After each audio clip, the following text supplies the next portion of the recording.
This story of survival in an apocalyptic world kicks off with a harsh betrayal. The protagonist, Zhang Xiaoyong, finds himself suspended precariously above a cage packed with ravenous zombies. As if the situation wasn't dire enough, his ex-girlfriend sneers at him, taunting him about the deaths of all his friends. Her mockery reaches its peak as she assures him that his pathetic life is also nearing its end, soon to be just another addition to the carnage below. As Xiaoyong reflects on his misfortune, guilt and regret gnaw at him. He curses himself for trusting this treacherous woman, someone he now believes deserves a fate far worse than his. In her eyes, however, Xiaoyong's threats are meaningless. She's moved on to a wealthier, stronger man and tasks him with disposing of her former lover. Her new partner, a corpulent man named Fatty Li Shuxiong, eagerly agrees to the plan. He even suggests dragging out Xiaoyong's torment for her amusement. Before pushing the button that would seal Xiaoyong's fate, Li Shuxiong smugly thanked him for his generosity, gloating about the supplies they'd looted from him, which would keep them comfortable for months. With that, Xiaoyong was sent plummeting into the zombie pit. The frenzied zombies, driven by an insatiable hunger, swarmed Xiaoyong instantly. As agony overtook him, he clung to a desperate thought. If he could live his life again, he would make both Cui Jing and Li Shuxiong pay dearly for their betrayal. Suddenly, Xiaoyong jolted awake to the grating sound of Cui Jing's voice. She was nagging him, demanding to know why he hadn't added her name to the deed of his house. For a moment, he was disoriented. Was this a dream? Had he somehow gone back in time to before the apocalypse?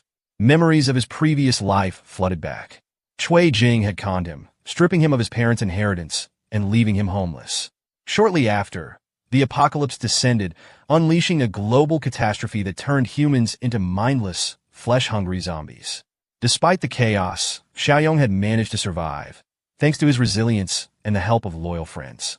Together, they established a safe haven, fortified and well-stocked, where they could live without fear of the undead.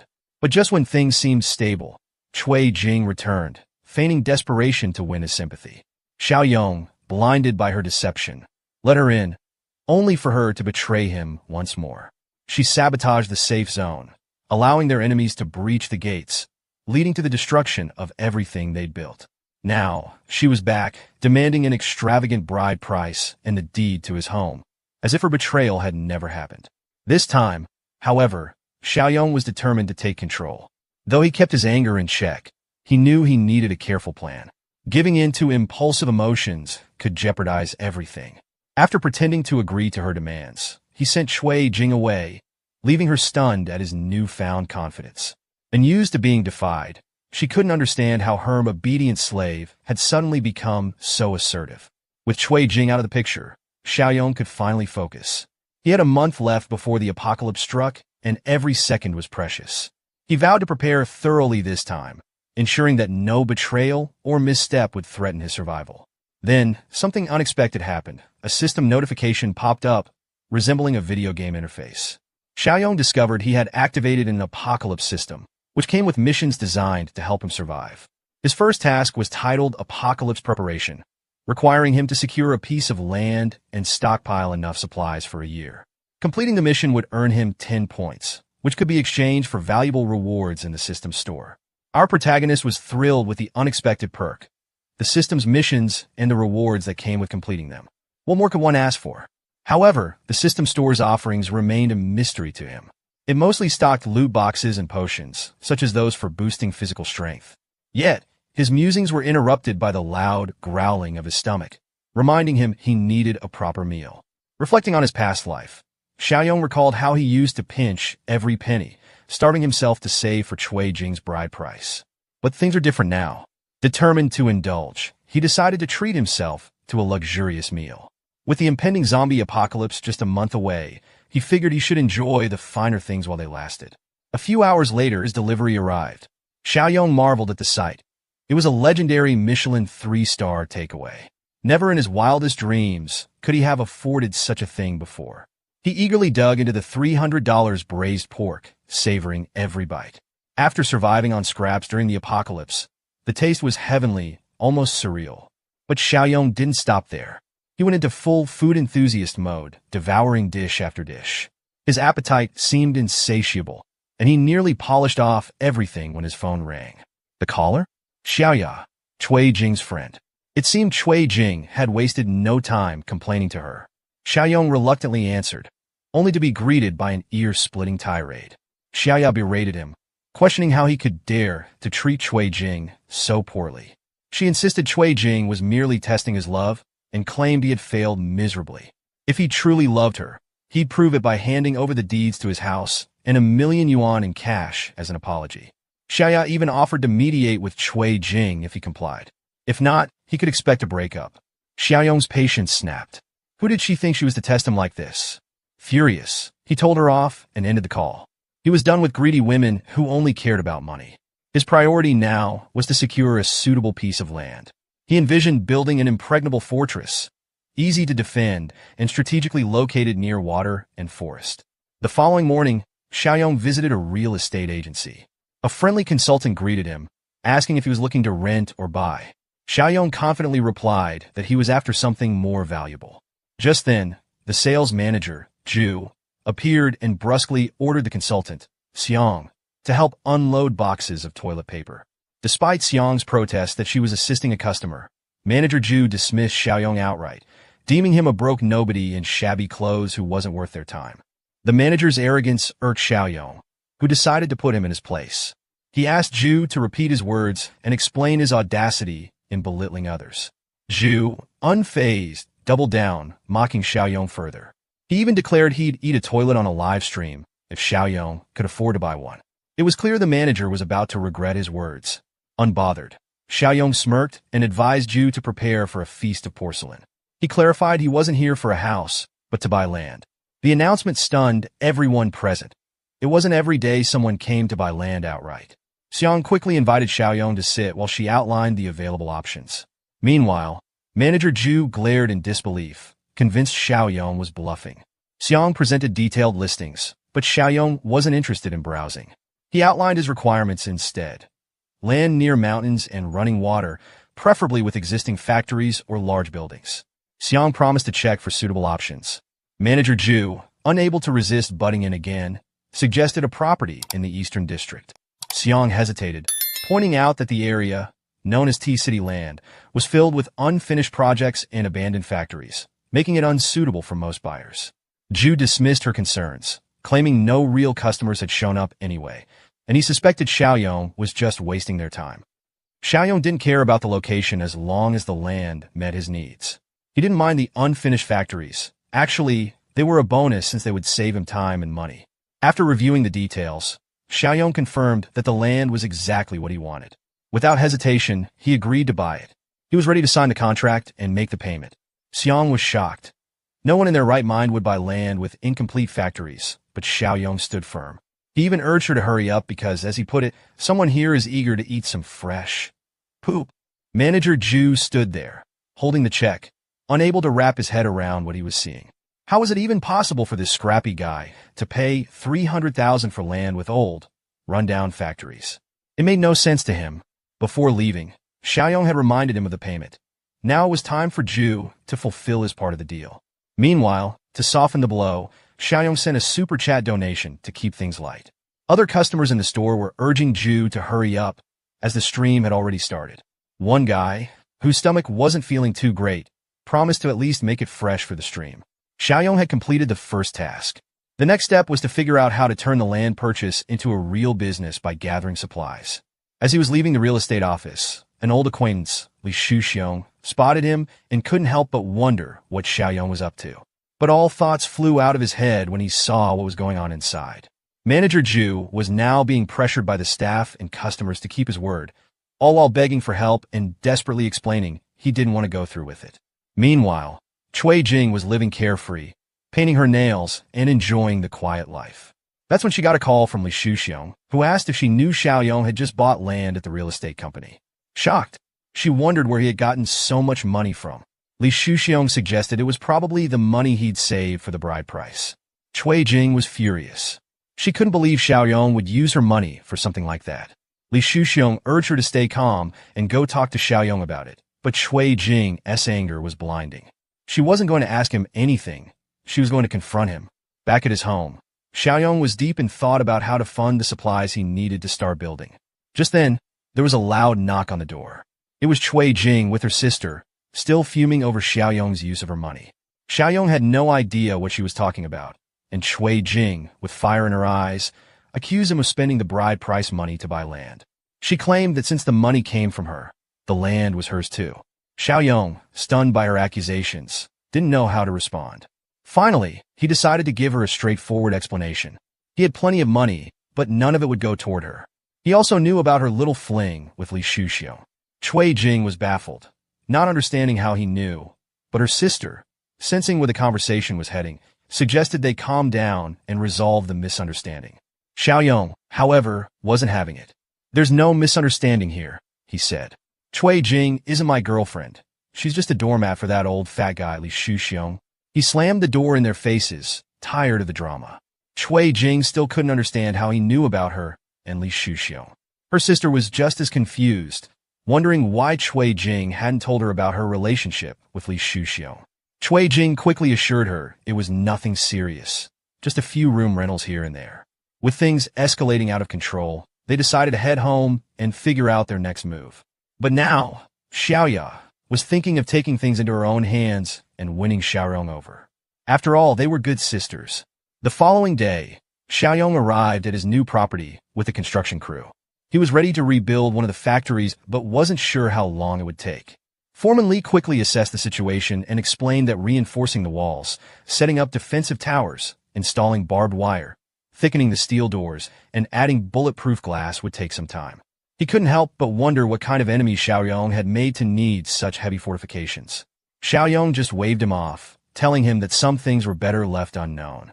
He wanted to know how much it would cost to finish the project in a month. The foreman shook his head, stating that it couldn't be done that quickly. Xiaoyong wasn't fazed, saying he had connections who could get the job done faster. The foreman, standing his ground, said that the safety of the workers was more important. This took Xiaoyong by surprise. He had never met a foreman with a conscience. It turned out, though, that the cost would just be higher. Xiaoyong asked him to give him the price without further delays. After some quick calculations, Foreman Li estimated that if they were to finish in a month, the workers would need to work non-stop, and the cost would come to 20 million yuan. They'd also require a 5 million yuan deposit to start immediately. Xiaoyong didn't find this ideal.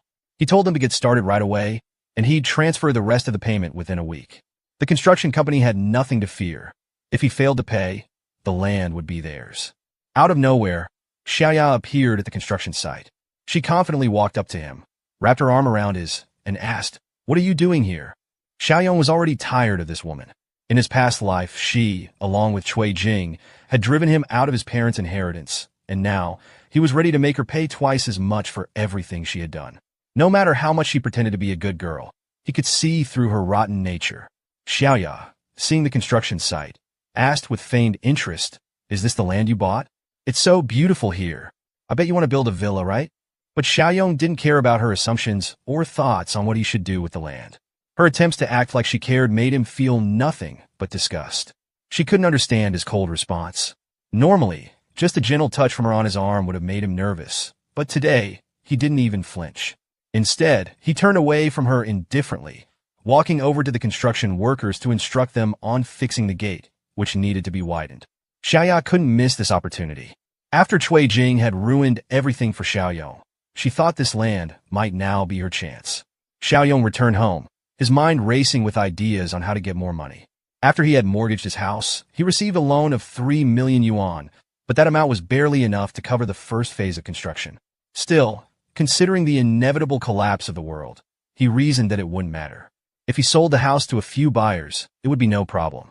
It was something that had to be dealt with no matter what. Then there was a knock on the door. Xiaoyong opened it to find his infuriating neighbor, Grandpa Li, standing there. This old man, who lived downstairs, was a wealthy, greedy person who owned the apartments on the first and second floors. He had been trying to buy the third floor from Xiaoyong, but Xiaoyong refused to sell. As a result, Grandpa Li had started making life difficult for him, painting the doors, scattering trash, leaving coffins by his doorstep, and jamming locks. The old man had done everything in his power to harass Xiaoyong, and now he was accusing him of throwing a party the night before. Xiaoyong, however, had gone to bed early and hadn't made any noise. But there was no point in arguing over the false accusation. Xiaoyong knew what Grandpa Li really wanted, his house. So, Pretending to be fed up, he told the old man he was ready to sell. Grandpa Li, shocked and surprised, could hardly believe his ears. Xiaoyong had a condition, though. He wanted to stay in the house for another 6 months, until he found a new place to live. But the old man had to transfer 5 million yuan into Xiaoyong's account immediately, so Xiaoyong could pay the deposit for the new house. If Grandpa Li didn't agree to this, the deal was off. The greedy old man couldn't let the opportunity slip by, so he agreed but insisted on signing a contract to make sure Xiaoyong couldn't change his mind. Xiaoyong had no issue with that. After all, the old man would still die in his house when the apocalypse began. Once Grandpa Li transferred the 5 million yuan, Xiaoyong now had a total of 8 million yuan, 3 million from the loan and 5 million from the old man. It was time to tackle the next task and earn the reward. The biggest supermarket in the area was the perfect place to get started. Xiaoyong set off to stock up on supplies for the coming year. The people around him watched him, thinking he was mentally unstable. They kept their distance as he pushed several grocery carts through the aisles. When he reached the checkout line, the onlookers laughed at him, thinking he was just another fool caught up in the doomsday rumors. But Xiaoyong didn't care about their judgment. What mattered was completing the task that the system had set for him, and once he did, he earned 10 points. With those points, he bought a special supply box from the system store. Xiaoyong didn't hesitate. When he opened the box, he found a level 1 space ring, a personal subspace of 500 cubic meters, where time stood still and anything stored there would never spoil. This was an incredible gain. The fact that time stopped inside the subspace meant he could store fresh food without worrying about it going bad. Along with the new item, Xiaoyong received a new mission, 10 years of sustenance, which would reward him with 20 points for completion. But just as he was starting to process his new acquisition, he was approached by the security chief of the supermarket, Yang Tao. Yang Tao, a former high school classmate, recognized Xiaoyong. He had been the lackey of a local bully, extorting money from weaker students. Xiaoyong had frequently clashed with him back in the day. Today, Xiaoyong didn't expect to run into Yang Tao here. Yang Tao insisted that Xiaoyong put everything back in its place, or else he wouldn't be kind. Xiaoyong responded that he hadn't changed at all and was still picking on the weaker ones. However, Xiaoyong had no intention of returning the items. As a paying customer, he wasn't about to back down. "Is this how you treat customers?" he asked. Yang Tao immediately demanded Xiaoyong pay for the goods right there, and then, threatening that if he didn't, things would get worse. An hour later, all the cashiers had finally totaled the items, 56,000. Yang Tao wasted no time, demanding the payment. Without hesitation, our hero used his credit card like a tool of power. The transaction was completed successfully, leaving the security chief stunned. Just as Yang Tao was about to leave, ready to let the matter go, Xiaoyong called him to wait. Xiaoyong wasn't about to let it slide. He wanted an apology for Yang Tao's rude behavior, or he'd return everything. The security chief thought it was unnecessary, but with so many witnesses around, he knew better than to ignore it. Everyone had seen everything unfold and was fully on Xiaoyong's side. They filmed the incident, threatening to make Yang Tao infamous on the internet unless he apologized. Xiaoyong even promised that if the apology was genuine, he'd buy 10 times the amount of goods. If Yang Tao didn't believe him, he could bring over the POS machine, and Xiaoyong would show him his account balance. When Yang Tao saw 7 million, his disbelief was evident. Xiaoyong only wanted an apology before he continued his shopping spree. Although the security chief struggled with his pride, the pressure was overwhelming, and he gave in, apologizing. As Xiaoyong walked past, he gave Yang Tao a piece of advice. Think before you act next time. You never know how things will turn out. Yang Tao, now trying to act friendly, asked why Xiaoyong was buying so much. Xiaoyong dismissed him, saying it was none of his business and that he had big plans ahead. Yang Tao, seeing a business opportunity, offered his help. The supermarket didn't have enough stock for such a big deal, but he knew a wholesaler, Zhang Shina, who had shifted to the wholesale business. Yang Tao immediately contacted him, excited to introduce Xiaoyong as a potential big client. Xiaoyong quickly realized that some people just never change. Since Yang Tao and Zhang Shina were still working together, he could only imagine how much they were exploiting the supermarket. Soon enough, they arrived at the wholesale warehouse, and an expensive car pulled up. From the way Zhang Shina drove, Xiaoyong knew this guy probably had never been deceived, and it was time to teach him a lesson. Although the arrogant Zhang Shina didn't immediately recognize him, Yang Tao reminded him they were schoolmates. After a moment of thinking, Zhang Shina finally remembered. He recalled Xiaoyong as the guy who had a bit of a backbone back in school. Zhang Shina immediately judged him based on his cheap, non-designer clothes. He despised people who tried to act rich when they weren't. Turning to Yang Tao, Zhang Shina began criticizing him for bringing such an unworthy client. He even kicked Yang Tao in the rear, scolding him for wasting his time. Despite Yang Tao's attempts to explain, Zhang Shina was convinced that Xiaoyong couldn't possibly be rich. He had been in business long enough to spot who had money and who didn't. Xiaoyong, tired of the arrogance, called Zhang Shina an ignorant person who looked down on others. Enraged, Zhang Shina grabbed him and demanded he take back what he said. Xiaoyong wasn't scared at all and repeated his words, calling him ignorant. To his surprise, it wasn't the insult about being looked down on that upset Zhang Shina, but the accusation of being illiterate. It turned out that this arrogant man was far too sensitive about his lack of education. Yang Tao, seeing things escalating, stepped in quickly, warning Xiaoyong to be careful not to provoke Zhang Shina further. Don't push him. He's really sensitive about being called illiterate. But for his trouble, Yang Tao received another kick and more insults, this time from Zhang Shina, who was furious that he couldn't do as he pleased. Zhang Shina faced our protagonist with an ultimatum.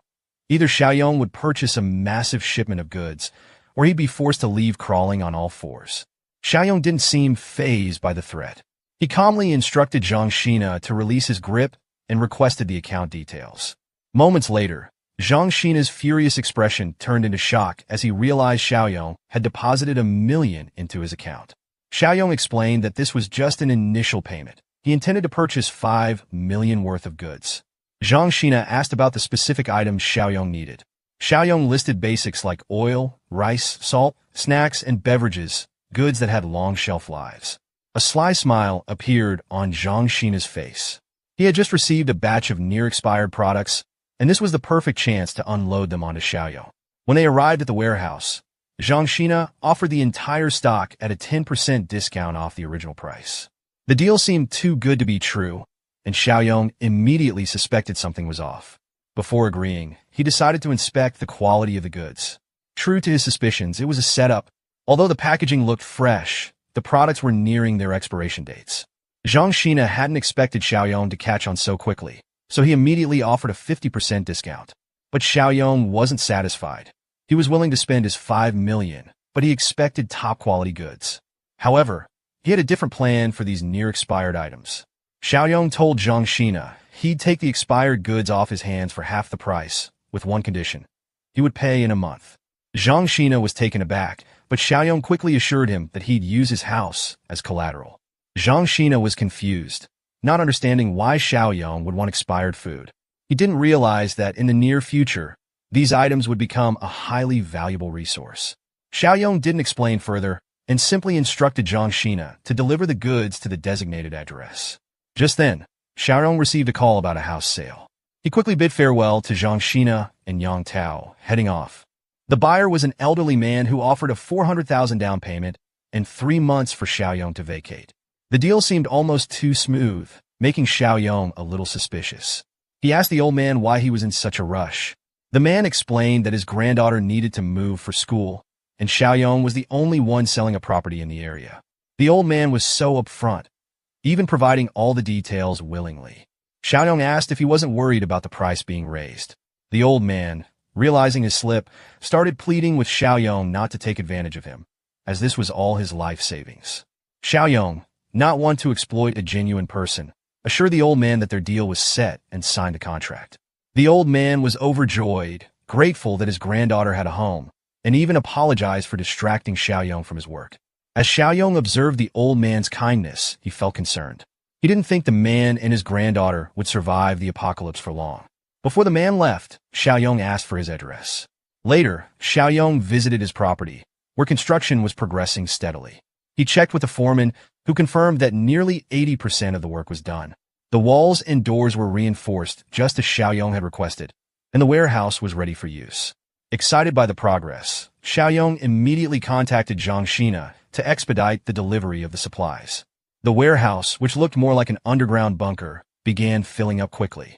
By evening, everything was in place under Xiaoyong's meticulous supervision. Once the workers departed, Xiaoyong took a moment to inspect the work. Everything was on track, and he could finally relax. At that moment, the system sent a notification congratulating him for completing the task, earning him 20 system points. When he opened the system store, he found a new item available, abilities that could be awakened before the apocalypse. Without hesitation, Xiaoyong bought a box. Upon opening it, he unlocked a level 1 ability called Mind's Eye, which allowed him to detect hostility from others. Feeling satisfied with his new power, Xiaoyong knew this would be invaluable in the early days of the apocalypse. Just as he began to unwind, the system sent him another task: gather weapons. Lots of them. Xiaoyong wasn't fazed. Arming himself was exactly what he had planned. It was time to get ready for the coming chaos. Xiaoyong found himself at the heart of the city's late-night black market, ready to procure the weapons he needed. As he wandered through the bustling market, the constant noise of bargaining and the relentless chatter of customers and sellers filled the air. Everywhere he looked, there were hustlers trying to make a quick buck. Out of the corner of his eye, something caught his attention. Someone familiar. It was a man he had seen before during the first disaster, Li Shuxiong. He was aggressively negotiating the price of some fake jewelry, wearing down the seller until he agreed to a much lower price. Xiaoyong hadn't expected to run into this guy tonight, but it made sense that he would be here haggling over fake jewelry. It wasn't surprising that Shui Jing had been fooled by these worthless trinkets. After a few more steps, Xiaoyong finally came across a stall that piqued his interest. Lined up in front of him were various blades, each one sharper than the last. A grin slowly spread across his face as he examined the weapons. He had finally found what he was looking for. Squatting down in front of the stall, he asked boldly if they had anything tougher.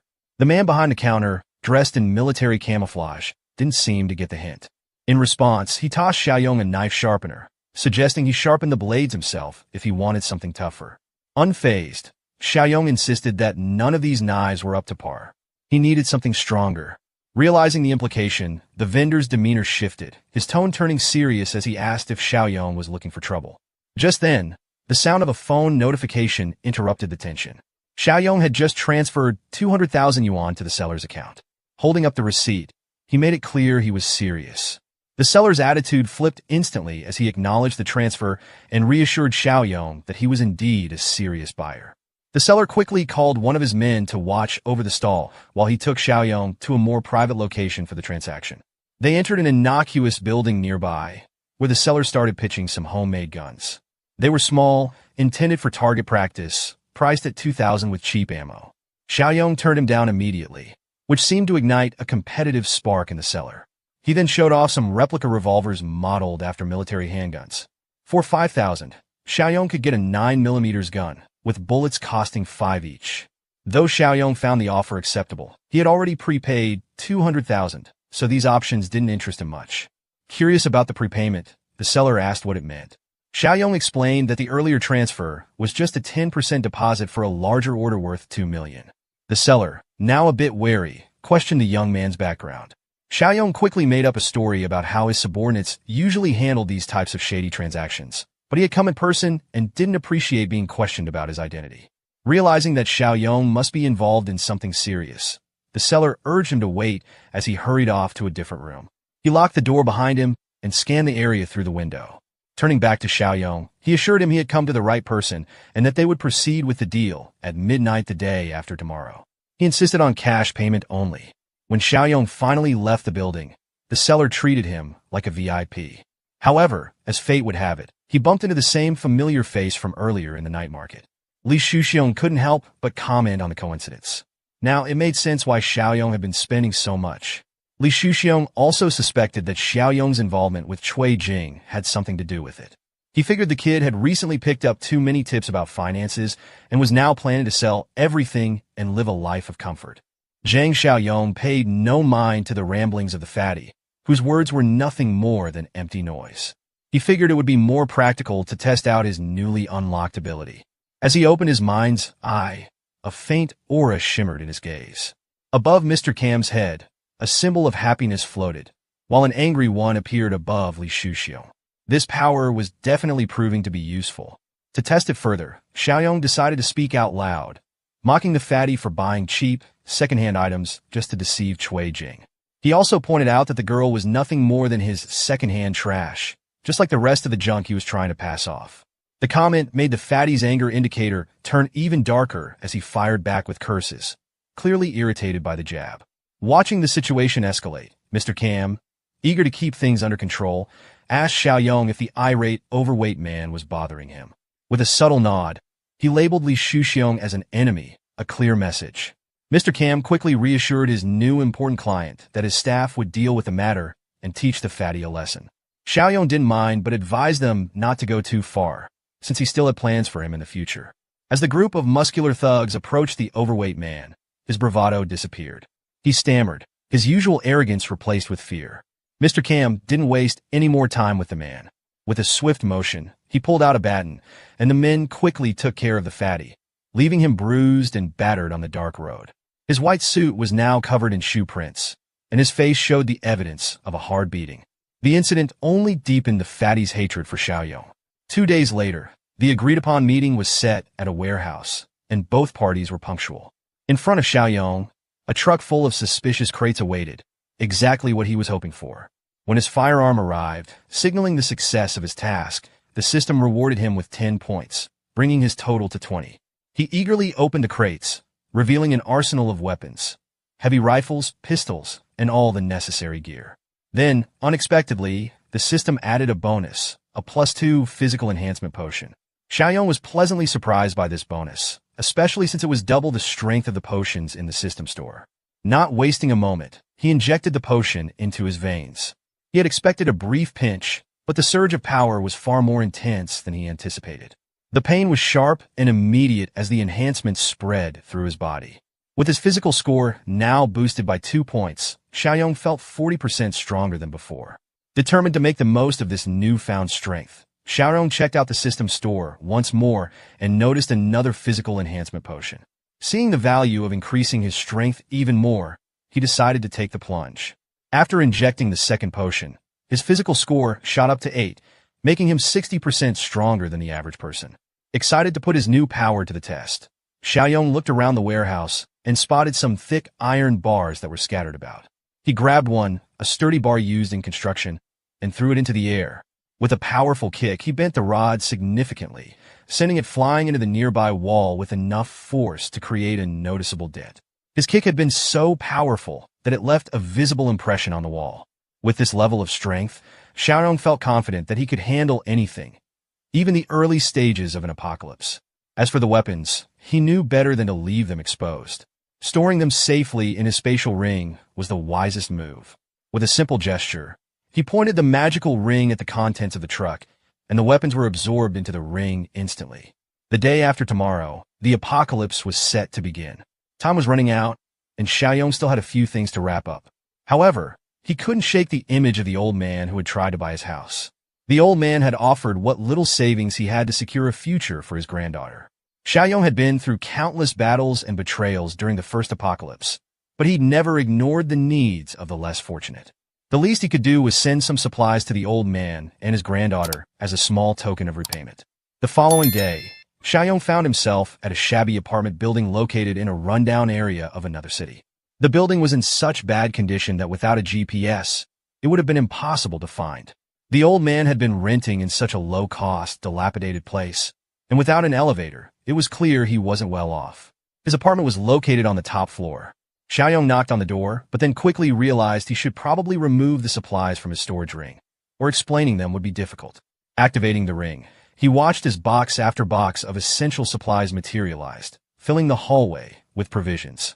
At that moment, the old man reached the door and opened it, expecting it to be the landlord. He quickly assumed the young man was here to collect the rent, promising to pay next week.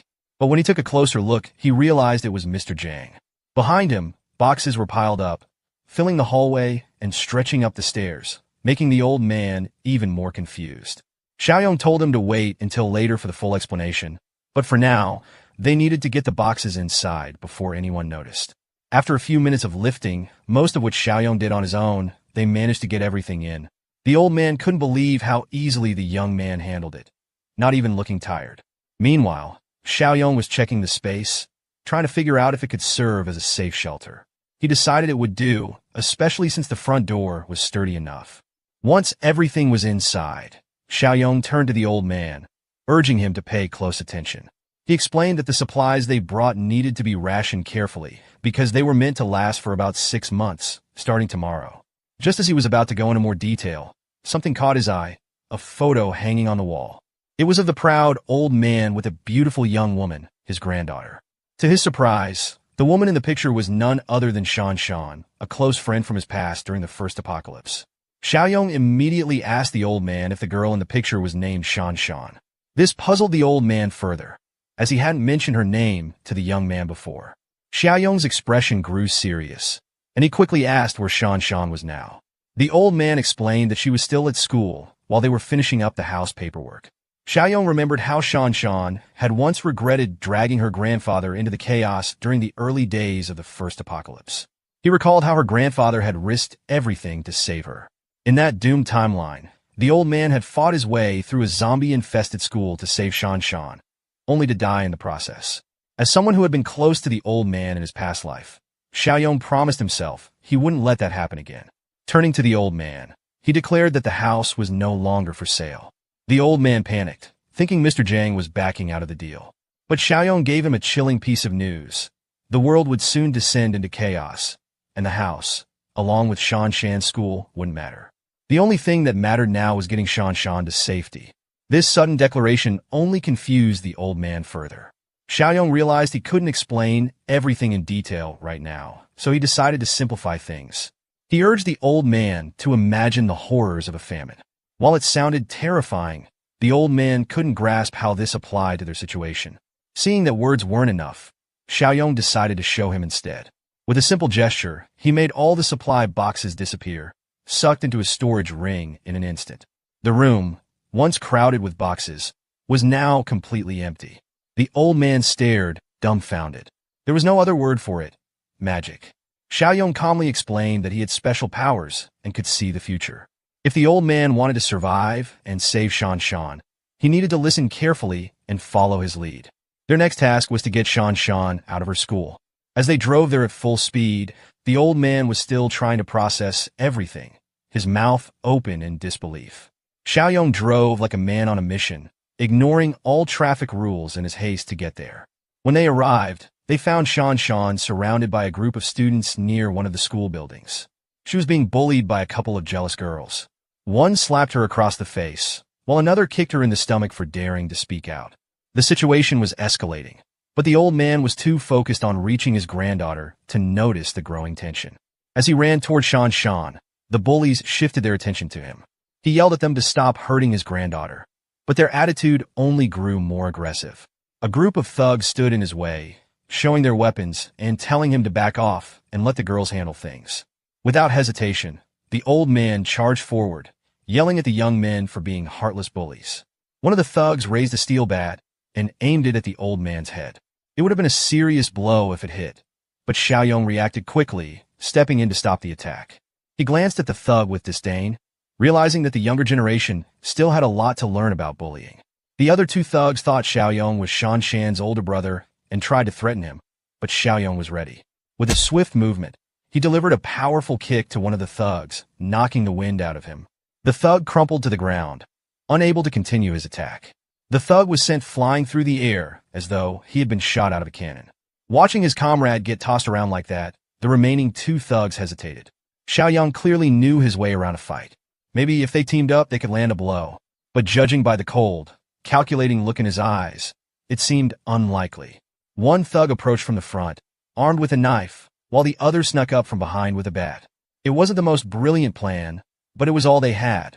The first move came from the one with the bat, swinging it wildly. Xiaoyong, sensing the attack, easily dodged by ducking low. His enhanced body was already proving its worth. Thanks to the potions he'd taken to boost his physical abilities, his reflexes were on another level. He grabbed the thug, swinging the bat by the collar, as effortlessly as if he were grabbing a misbehaving child. With a swift motion, he slammed the thug into the ground, the impact knocking him out cold. A hard fall to the concrete must have done the trick. Seeing his partner go down, the remaining thug rushed at Xiaoyong, knife in hand. Xiaoyong didn't even flinch as he deflected the weapon, locking eyes with the blonde thug in a chilling stare. With no hesitation, Xiaoyong prepared for another strike, kicking the thug on the side of his leg. The power behind the kick was enough to send him crumpling to the ground, his face meeting the pavement with a loud thud. In mere moments, the two wannabe tough guys were out of the picture. Now, Xiao Yang's focus shifted to the witches taunting Shan Shan for no reason. After surviving the brutal first apocalypse, Xiao Yang had adopted a mantra of equal rights, equal fights. So, without warning, he slapped one of the witches across the face. The slap was forceful, sending a shiver through her and leaving her cheek red and stinging. As for the other witch, who had been pulling Shan Shan's hair, Xiao Yang decided she needed a taste of her own medicine. He didn't release his grip, no matter how much she begged. With a fierce glare, he drew the knife from the fallen thug and pressed it to her neck. Terrified, the witch's eyes widened with fear, and the next sound that rang out was a sharp slash, followed by a gut-wrenching scream. Xiao Yang didn't even flinch. During the first apocalypse, he had done whatever it took to survive, and those instincts still guided him. The witch, now trembling, watched in shock as her friend collapsed to the ground, seemingly defeated and powerless. Don't worry, our protagonist isn't all that brutal. Well, not yet at least. When faced with a bully, he didn't resort to anything too extreme. Instead, he just gave her a little haircut.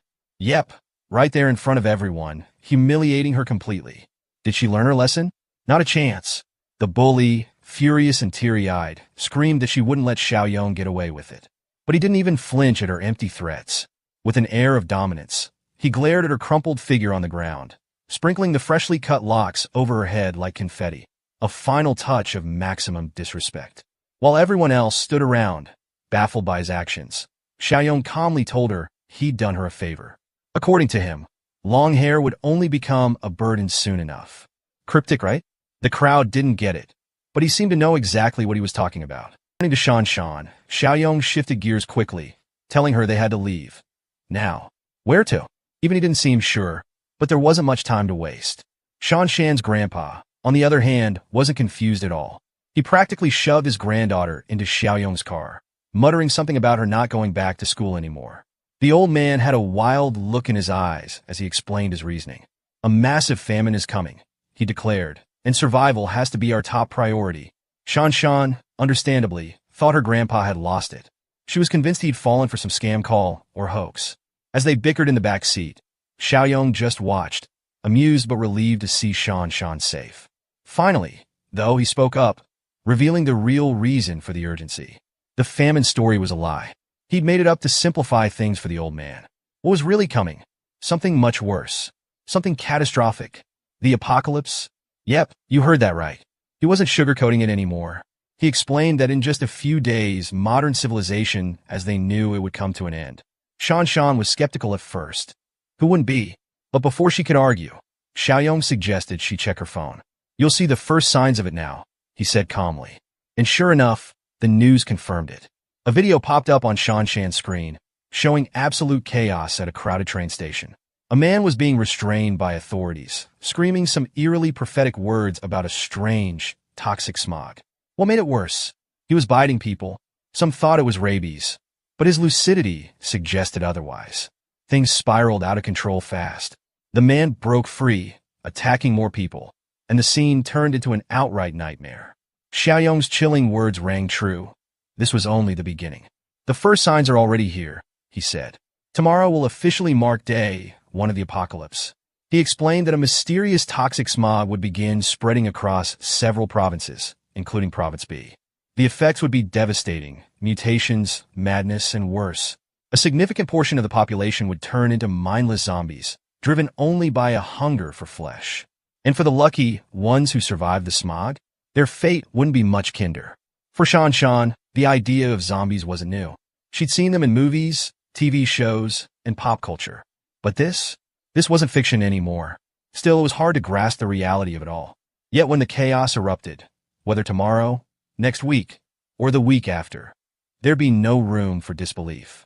On their journey back to headquarters, time was everything. But luck wasn't on their side. Traffic was backed up for miles.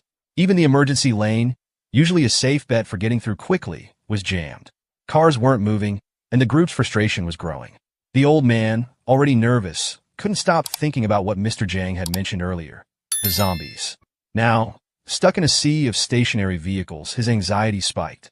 Xiao Yang tried to reassure him, saying they were safe for now. But even Xiao Yang couldn't dismiss the possibility of a small outbreak nearby. The situation worsened when a luxury car came speeding down the emergency lane. The driver, reckless and arrogant, seemed determined to bypass the chaos. As traffic inched forward, the car swerved sharply, trying to cut into Xiaoyong's lane. The move was sudden, almost causing a collision. Xiaoyong slammed on the brakes just in time, narrowly avoiding a crash. The driver, oblivious to the danger, seemed entitled to the space. Furious, Xiaoyong held his ground, refusing to let the car through. But the driver wasn't backing down. Pulling up beside Xiaoyong's window, he hurled insults and curses, acting as if he were the victim. The old man advised Xiaoyong to let it go, pointing out that the driver was likely wealthy and powerful. But Xiaoyong wasn't one to be intimidated. If this guy wanted trouble, Xiaoyong was ready to give it to him. For nearly an hour, they sat in that miserable traffic jam. When it finally cleared, they hoped the ordeal was over. It wasn't. The same luxury car was now behind them, tailgating aggressively. The driver wasn't just reckless, he was vengeful. This was no ordinary road rage. The car sped up, weaving dangerously close, attempting to provoke Xiaoyong. The old man pleaded with him to avoid escalating the situation. But Xiaoyong had had enough. The apocalypse was coming. Why tolerate scumbags anymore? Xiaoyong decided to play along, taunting the driver. He bet on the rich brat losing his nerve, and he was right. In a moment of recklessness, the luxury car swerved wildly, nearly crashing into a hill. Yet even after almost wrecking, the driver refused to take responsibility. Instead, he called the traffic police, demanding surveillance footage to track Xiaoyong down. As the night deepened, the trio finally arrived at their destination, the headquarters. By now, the city was cloaked in darkness. Stepping out of the car, they were greeted by the fortress, an imposing structure that seemed to loom over them. The old man stared in awe, his mouth agape, overwhelmed by the sheer scale and detail of the compound. Shan, standing beside him, remarked that it all felt like overkill, a fortress too grand for what they might need. Xiaoyong, calm and composed, told him to rest up. Tomorrow, he hinted cryptically, everything you know will change. The world is entering hardcore mode. Next morning arrived, and Shan woke feeling better than she had in ages. No alarms, no classes, just the rare luxury of a peaceful morning. As she stretched and looked around, she noticed Xiaoyong nearby, already up and ready for the day. Realizing that this was the perfect moment for exploration, Shan suggested a tour, and Xiaoyong obliged, inviting Grandpa to join them. The fortress tour began with Xiaoyong explaining the sheer strength of the compound. The walls were made of reinforced concrete, thick and unyielding. The gates, crafted from solid steel 3 centimeters thick, were remote-controlled and impenetrable without heavy weaponry. The design made it clear.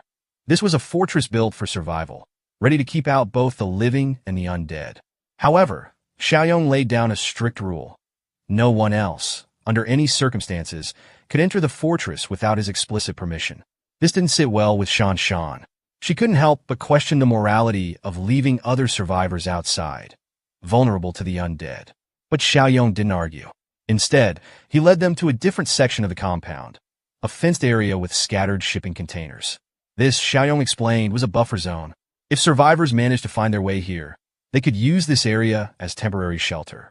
However, access to the main fortress remained strictly off-limits without his approval.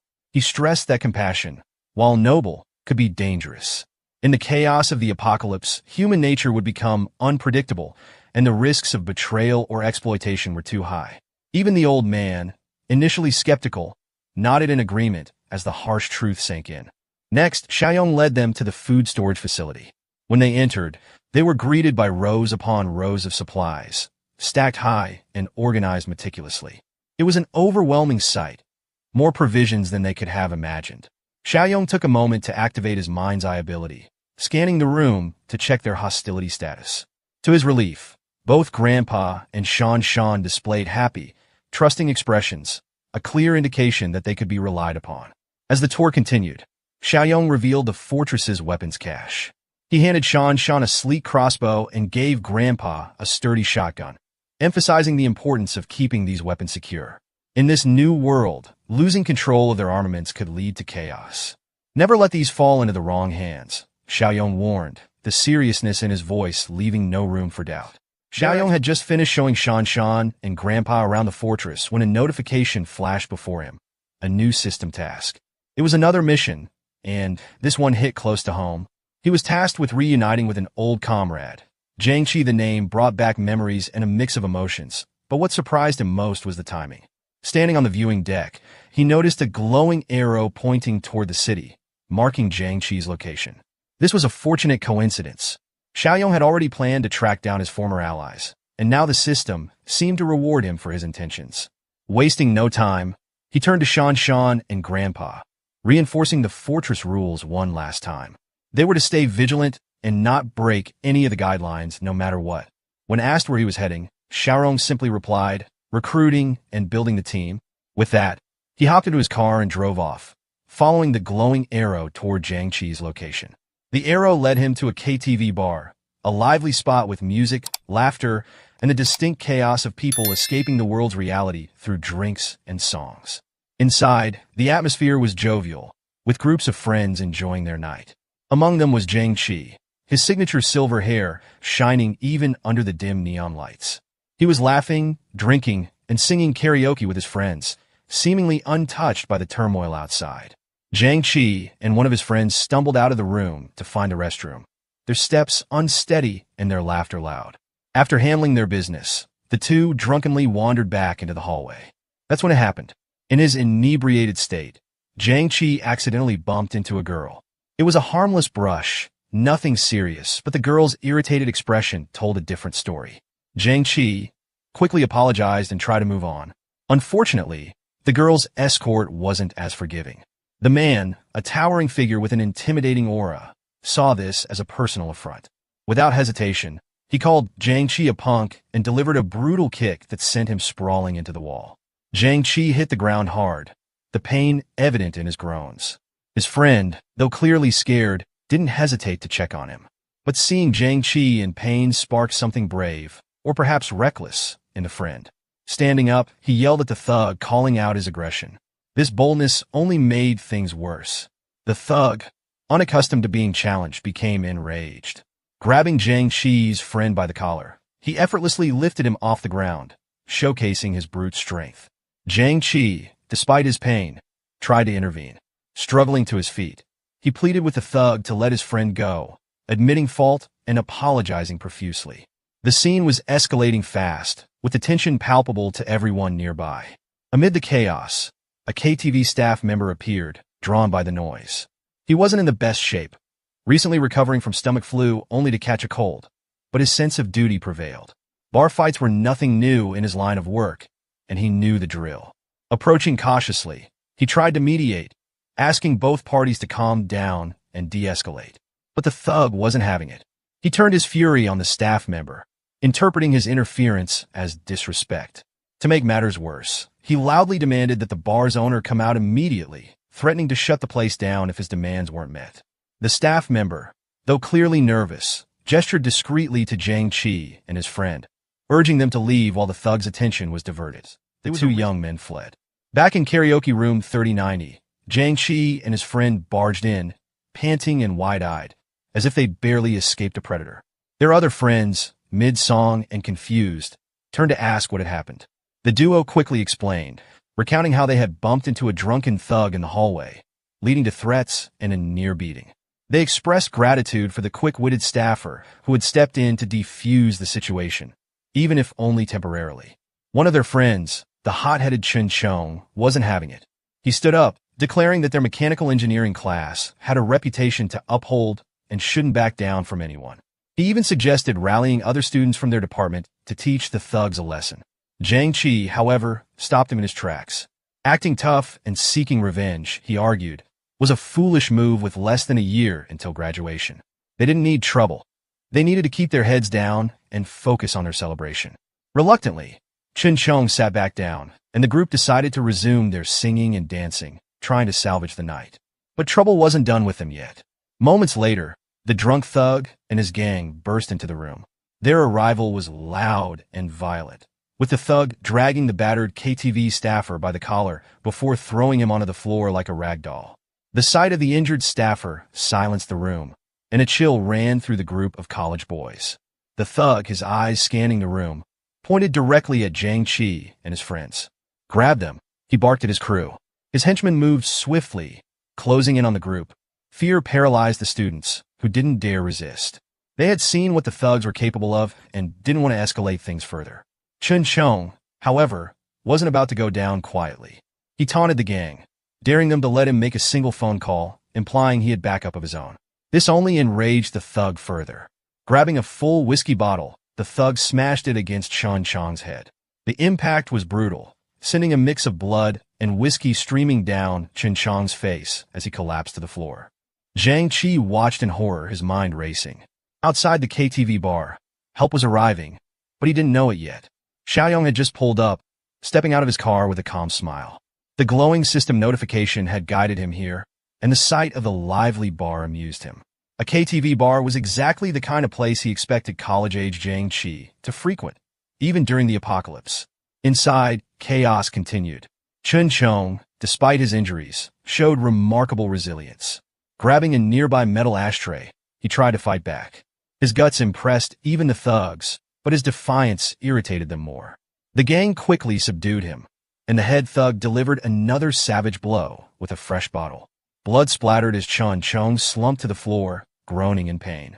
But Zhang Qi wasn't one to back down. Ignoring the armed thugs surrounding them, he charged at the head thug, determined to stand up for his friend. Glasses, the ever-loyal companion, joined in to support him. Their bravery was admirable, but the odds were overwhelming. 2 college students against a gang of thugs was a recipe for disaster.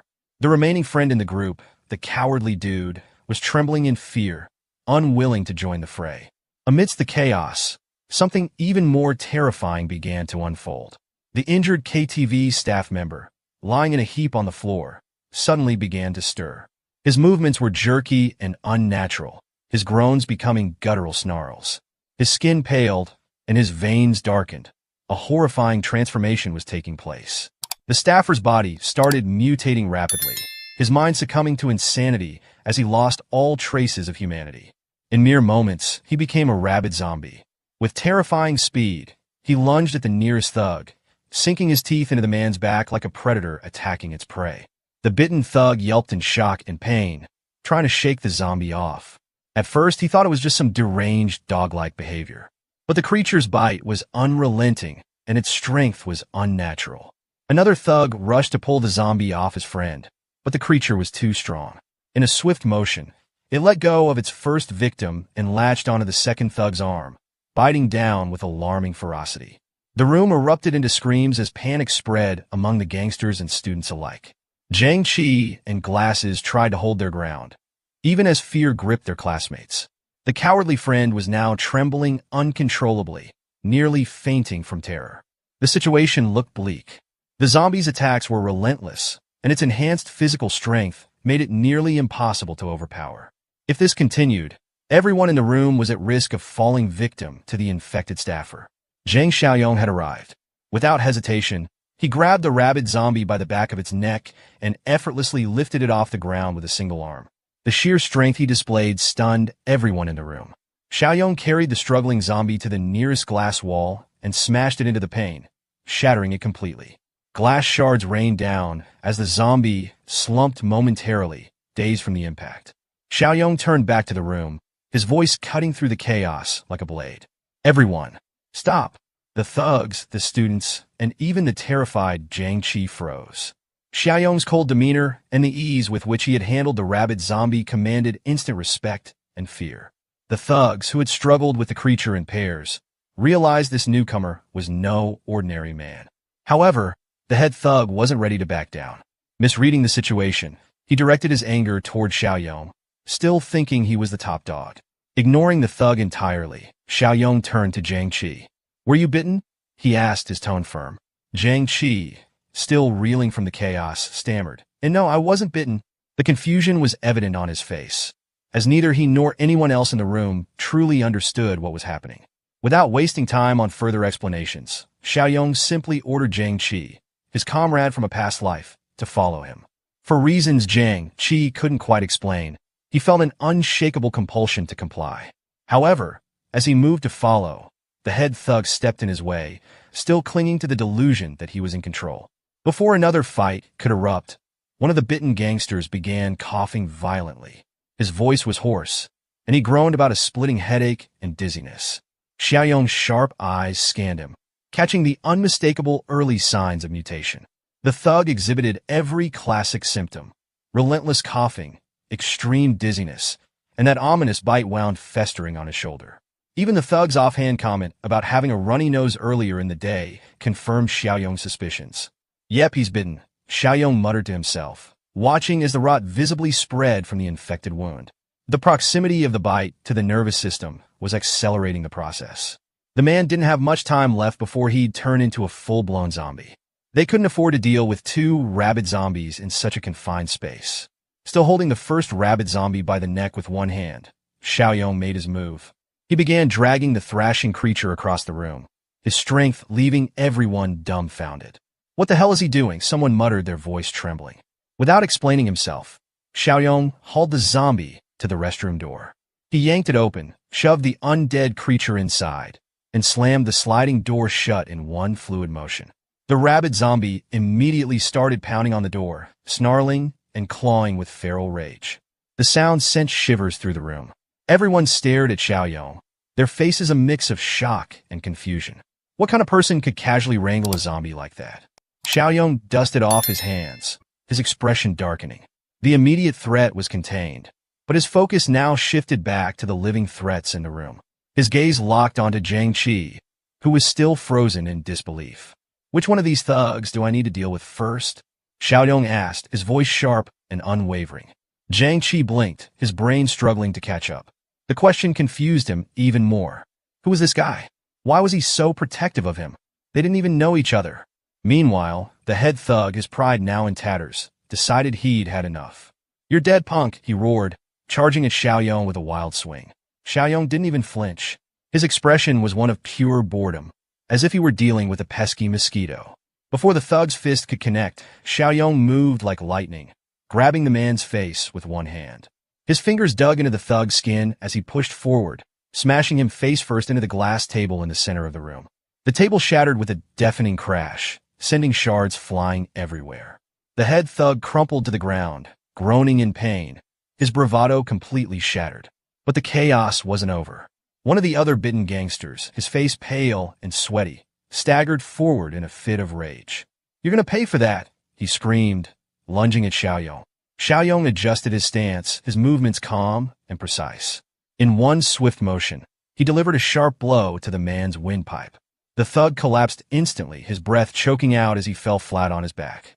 As his comrades rushed to his side, panic set in. The thug started convulsing violently, foam spilling from his mouth as his body jerked uncontrollably.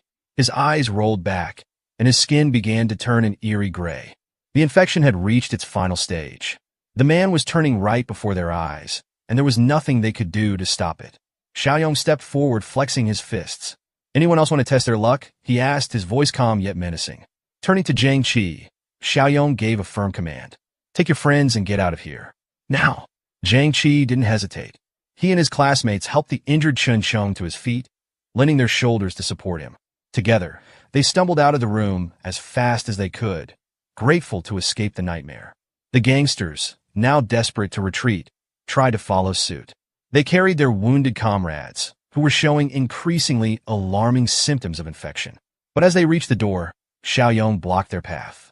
"You're not going anywhere," he said coldly, his presence towering over them like a storm cloud.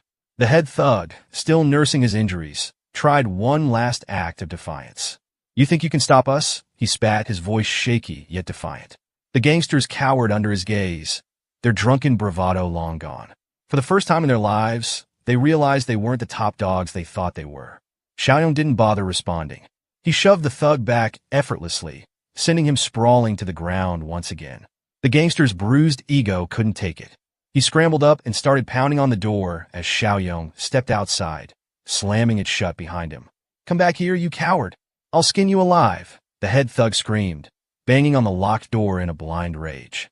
But his tirade was cut short by a guttural growl behind him. One of his bitten men had succumbed to the infection. The thug turned just in time to see the bloodshot, crimson eyes of his now rabid friend lunging at him with terrifying speed. The infected thug tackled his boss, tearing into him with feral hunger. The The room erupted into chaos as the other gangsters tried to fight off their former friend, but it was too late. The infection spread quickly, and soon the room devolved into carnage. The rabid attendant locked in the bathroom had figured out how to open doors, banging and rattling the handle as if determined to join the madness. Outside, Xiaoyong stood silently, holding the door handle firmly to keep anyone from escaping. Muffled screams and the sound of tearing flesh echoed from the other side, sending chills down the spine of anyone who could hear. A hesitant KTV employee approached him, curiosity mixed with fear. What's going on in there? Xiaoyong didn't waste time. Get the keys and lock this door now. Don't let anyone in or out. Call the police and paramedics. Tell them it's a rabies flu outbreak.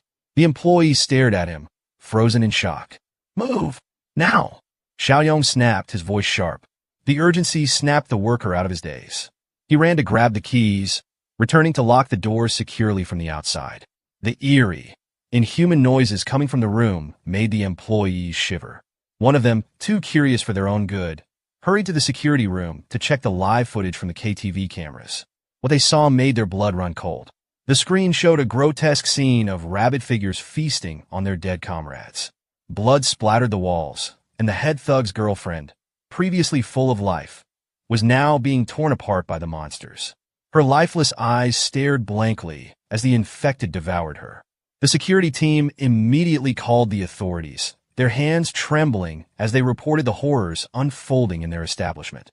Meanwhile, Xiaoyong led Zhang Qi and his friends out of the building. This area isn't safe anymore, Xiaoyong said, his tone firm.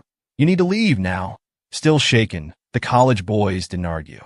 They followed him to his car, helping the injured Chunchong inside. As Xiaoyong drove them away, Zhang Qi finally broke the silence. Thanks for helping us back there, he said hesitantly. But who are you? Why did you step in? Xiaoyong glanced at him, said, I was hired to protect you by someone who wants to stay anonymous. The explanation made sense, at least enough for the moment. The coward boy nervously asked, that rabies flu, it's real, isn't it? I thought it was just a hoax. Xiaoyong's expression darkened. What do you think you saw back there? Those weren't drunken fights or wild animals. It's real, and it's just the beginning. Glasses gulped, his voice trembling. Is there any cure? A vaccine? No, Xiaoyong said bluntly. There's no cure, no medicine, and no way to stop it. It's already started, and it's only going to get worse. If you want to survive, you'll listen to everything I say from now on. Got it? As they drove through the streets, Xiaoyong's point was further proven when they saw an infected man chasing a terrified pedestrian on the side of the road. The chaos hadn't completely consumed the city yet, but the outbreak was spreading rapidly. Soon, there would be no safe place left. In the back seat, Xiaoyong's mind wandered to a darker memory. In their past life, one of Zhang Qi's dorm mates had betrayed him, leading to the deaths of countless people at the hands of zombies. Zhang Qi was the only one who barely survived, but the betrayal scarred him deeply. Xiaoyong's eyes flicked to the rearview mirror, scanning the faces of the college boys sitting behind him. One of them had been the traitor. The question was which one? On the other side of town, Kajing was on a phone call with the man she affectionately called Honey. She had been feeling unusually anxious lately. The witch was promised some much-needed supplies, but things in her neighborhood had started to spiral out of control. Too scared to step out herself, she relied on his assurances that he'd deliver the goods as soon as he could. Just as she was about to press him for details, a sudden knock at the door startled her, nearly causing her heart to leap out of her chest. She hung up immediately, her breath shaky as she cautiously approached the door. Peeking through the peephole, she exhaled in relief. It was her friend Xiaoya. Kajing quickly unlocked the door to let her in. Even as they exchanged greetings, a lingering unease hung in the air. Earlier that day, an elderly man named Liu, who lived on the building's first floor, had been taken away by both the police and an ambulance. Though the incident was hushed up, Kajing had heard the commotion from her apartment that morning. The two witches began to piece together what was happening around them. It was hard to dismiss the growing evidence that the rabies flu news wasn't just media fearmongering. As for Li Shuang's promised delivery of supplies, it was still nowhere to be seen. Xiaoya had warned Kajing that greasy Li couldn't be trusted, but they both knew he had his uses. If nothing else, he could be their pawn in a plan they'd just cooked up. The idea was simple: ransack Zhang Xiaoyong's secret stockpile. The stockpile, they'd learned, was massive, enough to make anyone rich in the middle of this escalating epidemic. Xiaoya had already tried, and failed, to seduce Xiaoyong, getting herself kicked out in the process. Not one to give up, she had one of her devoted followers spy on him. That's how she discovered trucks regularly unloading supplies at an abandoned factory he'd refurbished. Clearly, Xiaoyong had known about the epidemic long before the news broke. The two witches decided it was time to act. They'd use Li Shuang to get into Xiaoyong's fortress and take a share of his hoarded riches by force. Meanwhile, Xiaoyong had just returned to his base camp without any trouble. As his car rolled into the compound, it was hard not to be impressed by what he had built in such a short time. Zhang Qi, one of his companions, was visibly amazed. Fortress seemed a more fitting term than base camp. Xiaoyong smiled at Zhang Qi's reaction. It was the same awe everyone felt the first time they saw it. The sound of their arrival stirred the camp's residents, who emerged with weapons at the ready. Once they recognized Xiaoyong, relief washed over their faces. Grandpa Shan and his granddaughter, Shan Shan, were particularly glad to see him return safely. Xiaoyong reassured them he was fine and introduced his companions. He knew Zhang Qi well, but simply referred to the others as Zhang Qi's classmates. Grandpa Shan and Shan Shan welcomed the newcomers warmly, assuring them they were now in a safe place. Xiaoyong quickly assigned Grandpa Shan to take the group on a tour of the fortress, explaining the rules and regulations. Glasses, one of the newcomers, couldn't help but feel like they'd walked into a military base. Before they could even start the tour, Yiming, another new arrival, timidly spoke up. He asked if they could be given weapons to help defend the fortress. Xiaoyong shot him a sharp look, suspicion flickering in his eyes. They had barely been there an hour, and this guy was already asking to be armed? That was suspicious. Glasses whispered to Yiming, urging him to tone down his eagerness. They were newcomers, after all. Trust had to be earned first. To calm the situation, Xiaoyong promised that weapons would be issued to everyone in a few days. For now, their priority was to get Qin Chang's head injury treated. His condition was severe, so the medical room was their next stop. After a few hours, the boys finally managed to shake off the tension and the lingering smell of booze after their life-or-death ordeal. Yiming, ever the annoyance, turned to Glasses with a grumble. "Why'd you stop me earlier?" he asked. "If you hadn't, we'd probably have guns by now." The audacity of this guy. Yiming's little speech about needing protection in their current situation would have been funny if it weren't so irritating. Without weapons, he compared staying in the fortress to being under house arrest. Thankfully, Glasses had enough sense to be grateful for being saved from the infected, instead of stirring up unnecessary trouble. But Yiming wasn't done. He kept sowing seeds of distrust among his classmates, questioning Xiaoyong's story. Hired by an anonymous client for protection? Yiming scoffed. That doesn't even make sense. He gritted his teeth and brought up Qin Chang's treatment too. While Xiaoyong had promised to monitor Qin's condition, Yiming found the medical room's high security suspicious. That's when Yiming dropped his most ridiculous theory yet. He claimed Xiaoyong might be planning to harvest Qin's organs in secret. It was absurd, but Yiming seemed determined to recruit others to his cause. His plan? Strike first against their so-called savior. Glasses immediately shot down the idea. Betraying Xiaoyong, the man who had saved their lives, was out of the question. But Yiming wasn't backing down. "I'd rather betray the world than let the world betray me," he said, trying to sound dramatic. His ultimate goal was to take over the fortress and claim control of the area. Yiming even had the gall to suggest capturing Grandpa Shan and Shan Shan if Xiaoyong ever left. He didn't stop there. He made a disgusting comment about Shan Shan being cute and hinted at his twisted intentions. The boys stared at him with utter disgust. Realizing his plan was going nowhere, Yiming waved it off with a laugh. "Relax, I was just joking," he said. Zhang Qi, naive as ever, took the excuse at face value, but Glasses wasn't buying it. The apocalypse hadn't even hit its full swing, and Yiming was already scheming like a villain. Glasses pointed out the obvious. If Xiaoyong really wanted to harvest their organs, they'd already be locked up and helpless by now. As the group left the showers, Yiming silently wrote them off as not worthy of his grand plans. He was convinced that, in times of chaos, only the ruthless survive. Yet, deep down, everyone knew. Yiming was just a coward who trembled at the sight of blood. Even during the fight with the gangsters earlier, he'd done nothing but cower. While Yiming brooded over his rejected schemes, Grandpa Shan gave Xiaoyong an update. Zhang Qi and the others had started settling in, and Qin Chang was on the mend. As instructed, all doors and windows had been secured. Xiaoyong thanked Grandpa Shan and Shan Shan for their hard work, urging them to rest up. Before they left, Xiaoyong gave them a quiet warning. Keep an eye on Jiangqi's classmates, he said. I'm sensing some traitorous vibes. In the dead of night, Xiaoyong headed straight to his warehouse to take care of some business. He opened the system's item shop and carefully inspected the offerings. With a few clicks, he redeemed the Level 1 Apocalypse Farmer box for 2 points, the Level 1 Food Supply box for 5 points, and the Level 1 Armed Deterrent Supply box for another 5 points. This left him with 8 points remaining. The rewards were as practical as they were impressive. The Apocalypse Farmer box provided 50 corn seeds, ensuring a potential food source for the long term. The Food Supply box delivered an impressive haul: 200 kilograms of starch sausage, 100 kilograms of pre-cooked braised pork with preserved vegetables, and 50 boxes of pickled cabbage noodles. Meanwhile, the Armed Deterrent box contained 1,500 rounds of 9mm ammunition, a crucial asset for defense. Xiaoyong piled the rewards together and couldn't help but feel a sense of accomplishment at the sheer size of the haul. In an apocalypse where resources would soon become scarce, supplies like these were priceless. It wasn't the same as having money to spend freely, but in this grim reality, this was worth far more than cash.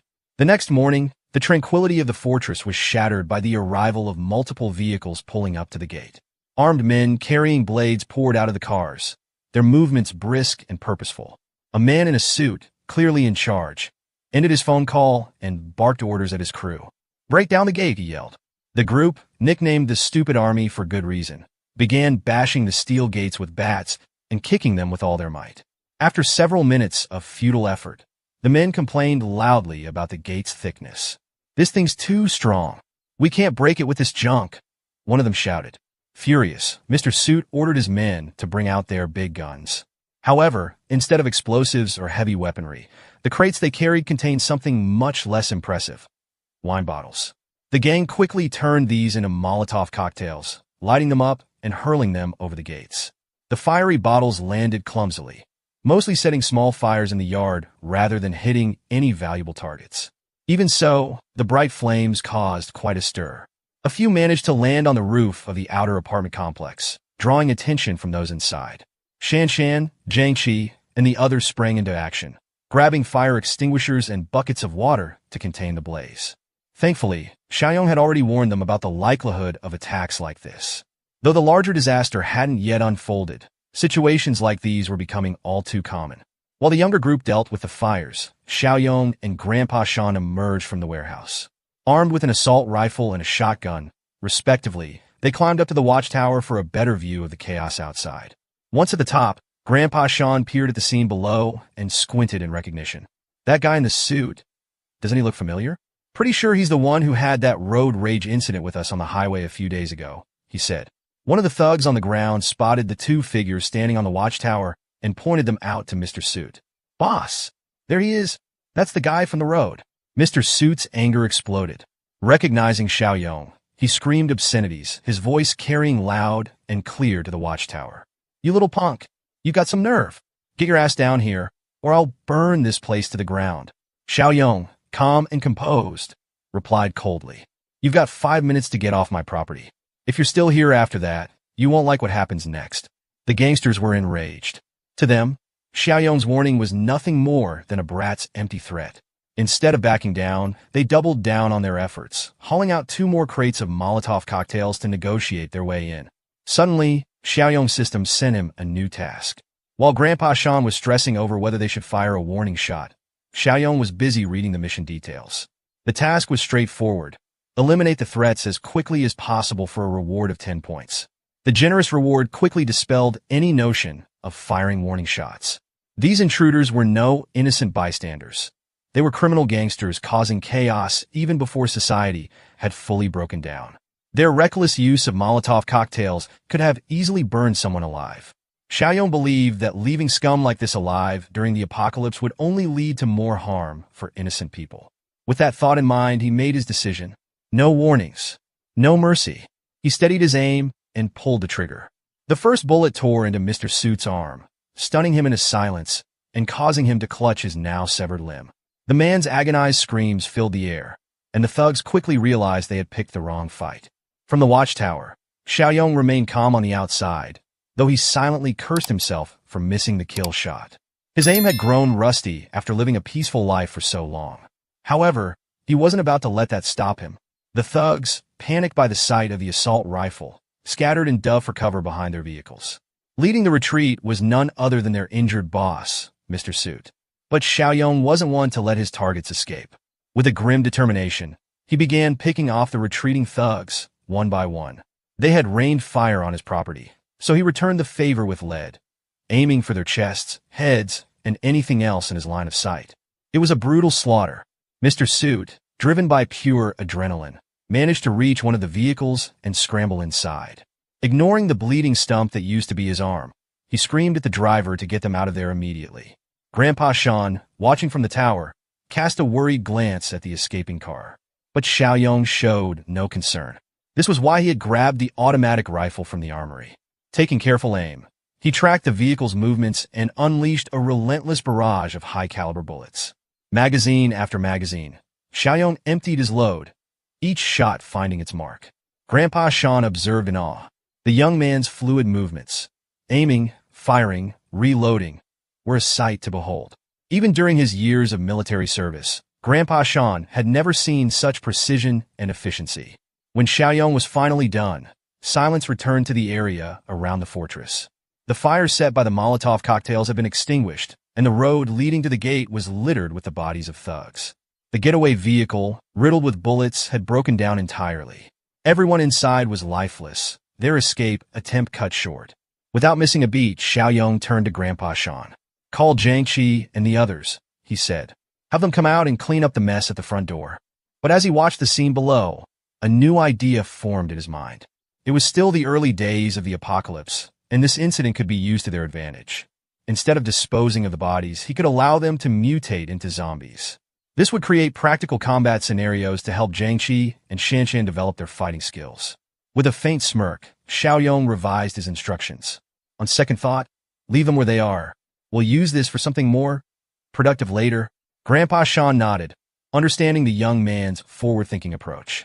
The corpses lying in the middle of the road would serve as tools in preparing for the harsher days ahead. Not far from the fortress, another group of cars and vans approached, closing in steadily. Inside one of the white cars, Li Shuxiong impatiently asked if they were close to the site. Xiaoya, seated beside him, answered with her usual cutesy, playful tone, cheerfully assuring him they'd arrive after the next intersection. In the back seat, Kajing was growing increasingly irritated by Xiaoya's act. To her, it was obvious that Xiaoya was putting on this performance to keep Li Shuxiong, her gangster sugar daddy, entertained. Kajing, being no stranger to manipulation, could easily see through another schemer's moves. When they finally pulled up to the outskirts of the fortress, Kajing turned to Li Shuxiong and told him to wait while she and Xiaoya went ahead to investigate. The moment Kajing stepped out of the car, she tried to drag Xiaoya into her scheme, insisting that Xiaoya was the only one who knew the exact location of Xiaoyong's supposed factory. Xiaoya, however, didn't want to get involved. Pointing out the obvious, she claimed it was the building directly ahead, adding that it was impossible to miss.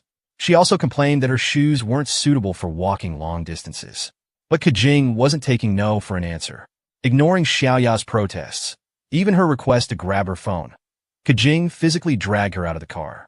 Reluctantly, Xiaoya followed, though she silently fumed at being forced into this mess.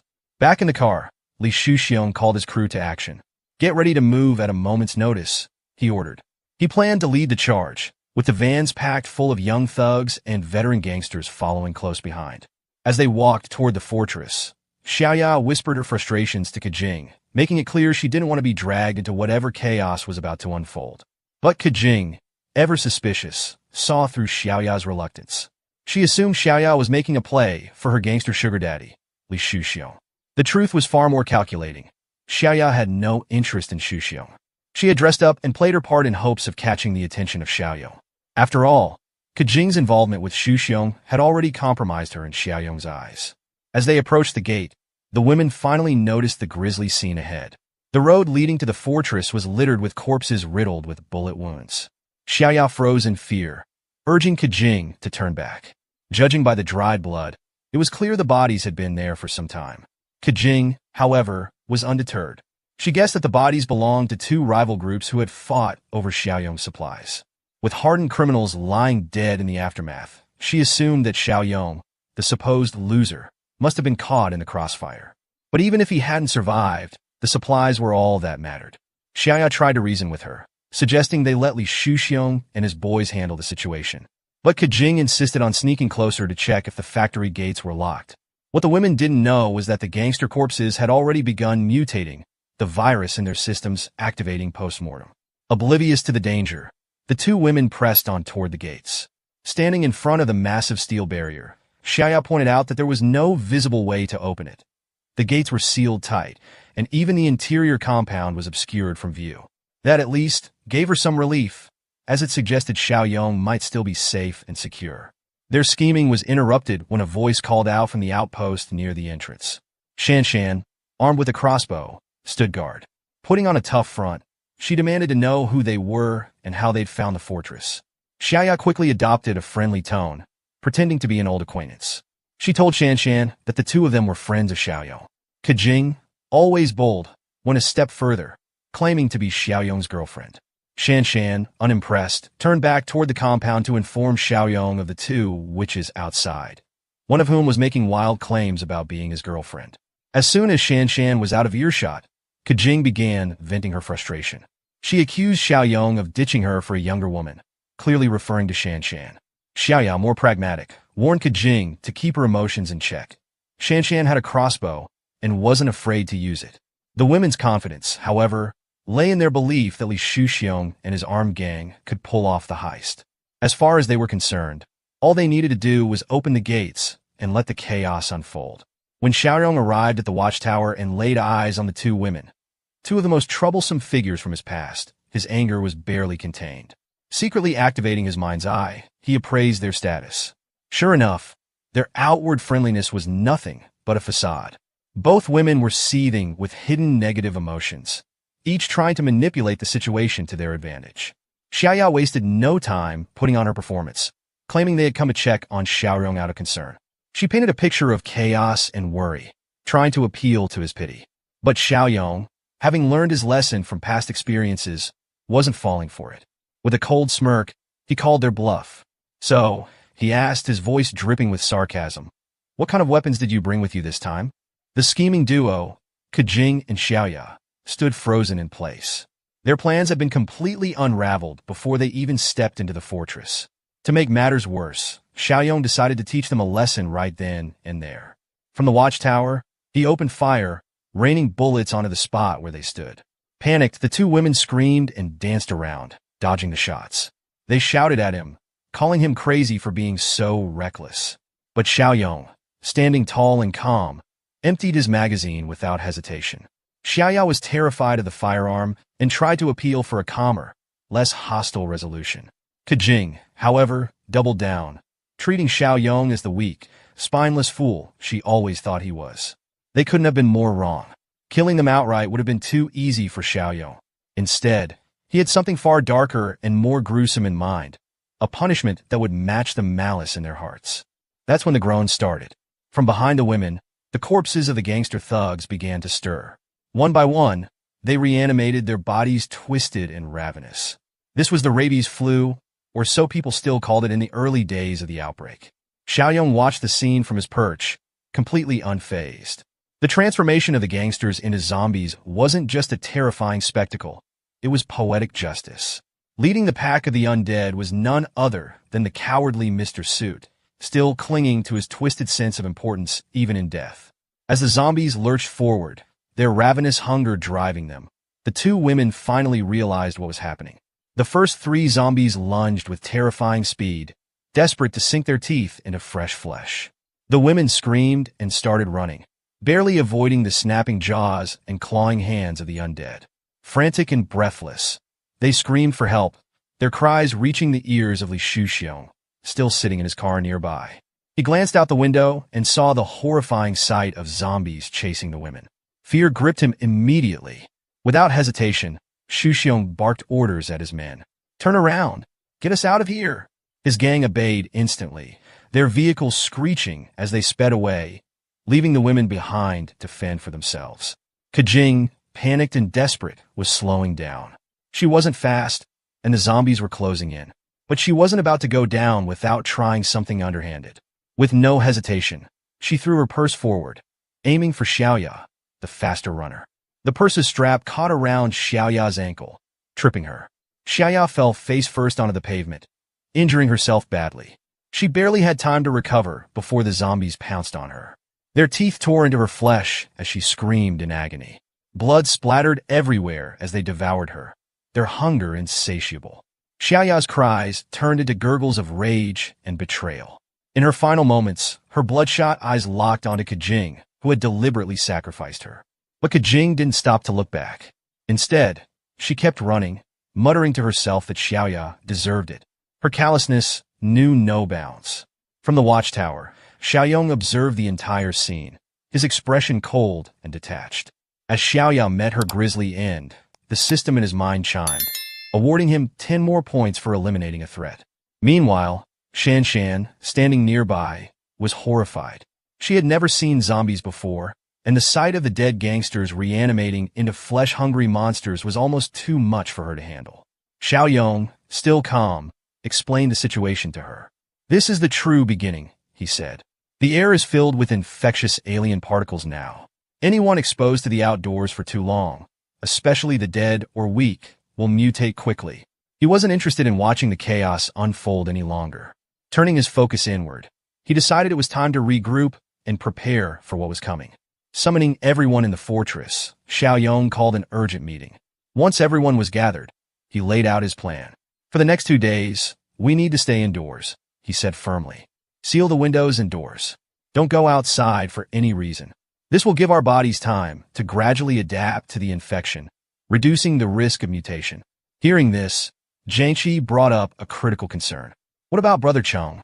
He's still unconscious in the urgent care room." The mention of Chong shifted the mood.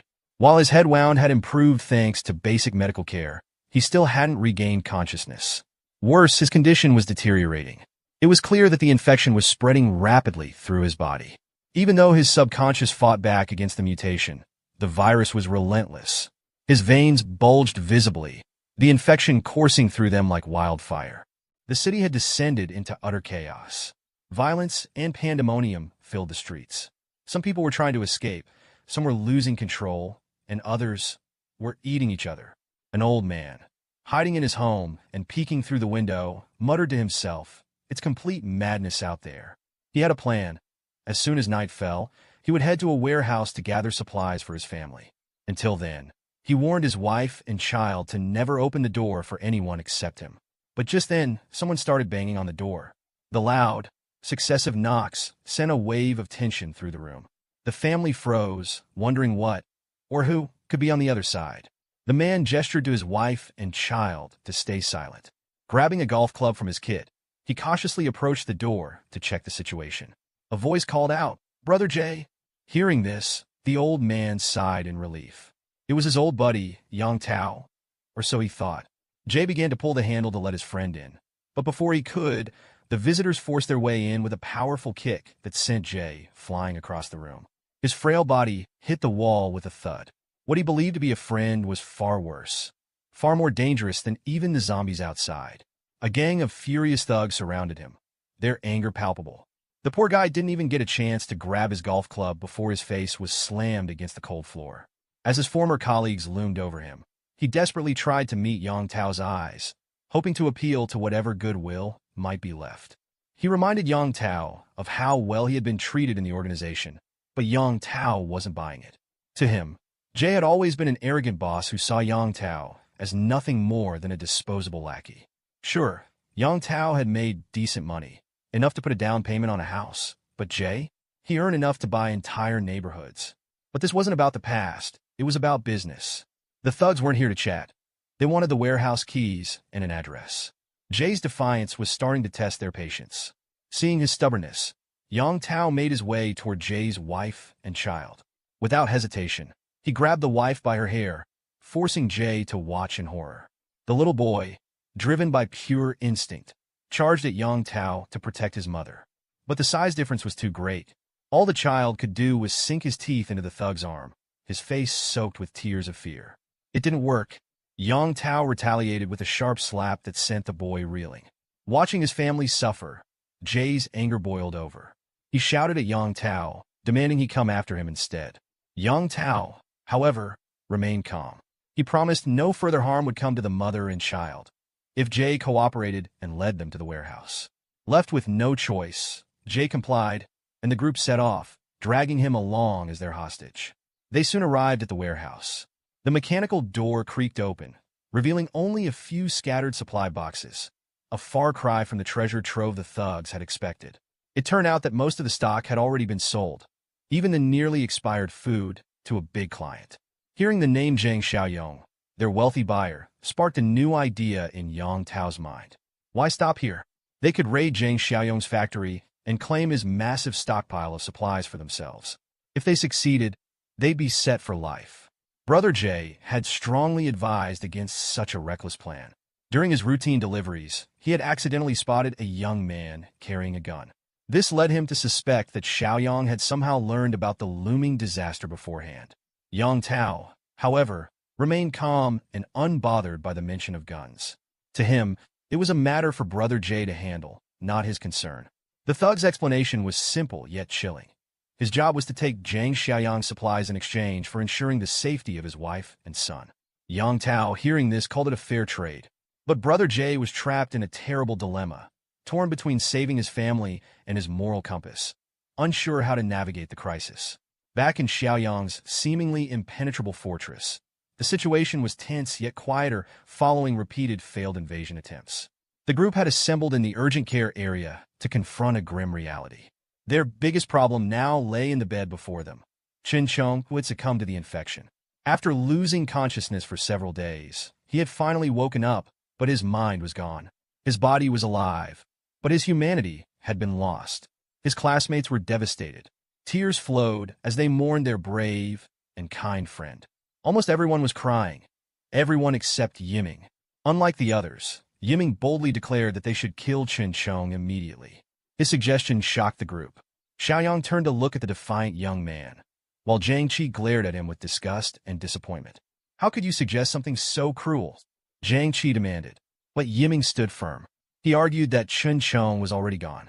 If they didn't put an end to his suffering now, and he somehow broke free, everyone's lives would be at risk. Xiaoyong, known for his pragmatism, agreed with Yiming's cold logic. The chances of recovery were nearly zero. Slowly, he drew his combat knife and unsheathed the blade. But instead of handling the matter himself, Xiaoyong handed the knife to Yiming. You want him gone? Then you do it, Xiaoyong said calmly. Yiming froze, fear spreading across his face. Every fiber of his being resisted the idea of carrying out the execution. Xiaoyong, unimpressed, reminded him of how he had been asking for a weapon since the beginning. Here's your weapon, Xiaoyong said, pushing the knife closer. Use it, but Yiming couldn't bring himself to move. His hands trembled, his courage failing him completely. After a tense moment, Zhang Qi stepped forward. Swallowing his fear, he took the knife from Xiaoyong's hand. I'll do it, Zhang Qi said with determination. He wasn't proud of the decision, but he knew it had to be done. If Yiming was too much of a coward to act, then he would. As he gripped the knife, Zhang Qi hesitated. His mind wrestled with the reality of the situation. Could he really go through with it? Xiaoyong, observing his hesitation, asked calmly, Are you sure? Once you do this, there's no going back. If you're wrong, it makes you a murderer. Zhang Qi clenched his jaw. I trust you, he said to Xiaoyong, his voice firm despite the turmoil in his heart. Xiaoyong smiled faintly, almost as if he had expected this response. He gave Zhang Qi the green light. Zhang Qi approached Chen Chong's bedside, tears streaming down his face.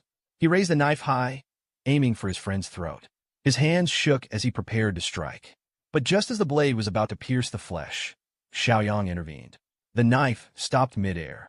Zhang Qi, startled and confused, turned to Xiaoyong, desperate for an answer. Why did you stop me? He asked, his voice shaking. The answer was straightforward. The system had given Xiaoyong an intriguing evaluation. For now, he instructed everyone to leave, as they had something extraordinary in their possession, a zombie that still held value. Chen Chong had transformed into a rare mutated variant, a discovery of immense significance. The group left the urgent care unit and went about their tasks within the fortress, leaving only Xiaoyong and the mutated zombie behind. Chen Chong, now a grotesque creature, thrashed violently, desperate to sink his teeth into Xiaoyong's flesh. His bulging veins, dark and foreboding, were enough to haunt anyone's dreams, but not Xiaoyong.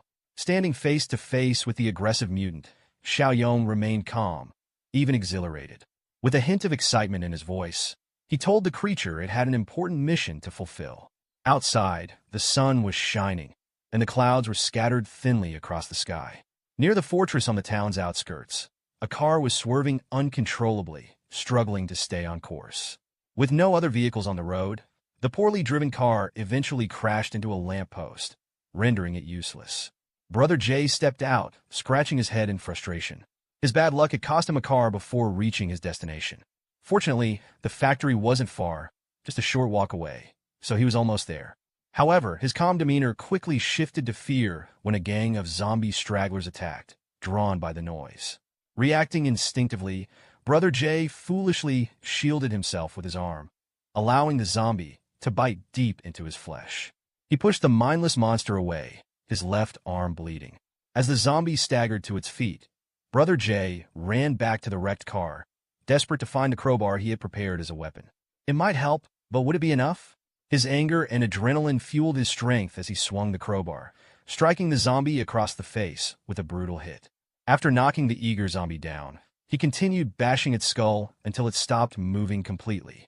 Dealing with one of these creatures had drained him, and standing exposed while more zombies approached was not a good strategy. He couldn't afford to stay there, so Brother Jay made his way toward the factory, his body shaking uncontrollably. He feared it was the virus spreading inside him from the bite. At the front gate of the fortress, a cluster of stationary zombies awaited their next prey, conserving energy. To avoid the trouble, Xiaoyong quietly opened the side door for the team's mission. Behind him, the rest of the crew, armed with their chosen weapons, followed. Most carried melee weapons, and Shan complained that all the gear strapped to their bodies made movement awkward. Xiaoyong explained that zombies were irrational but powerful, and with their current combat experience, they were likely to get hurt, so the protective gear was necessary. He promised they could remove it once they were more skilled. The team crept along the building, sticking close to the walls to avoid being noticed immediately. As they reached the front, Xiaoyong spotted the first zombie in their path and signaled the team to prepare. Entering the zombie's detection range, it turned toward them, revealing its decaying teeth.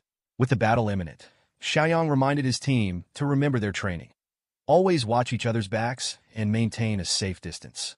As the zombie charged, Xiaoyong demonstrated his impressive evasion technique, dodging its attack effortlessly.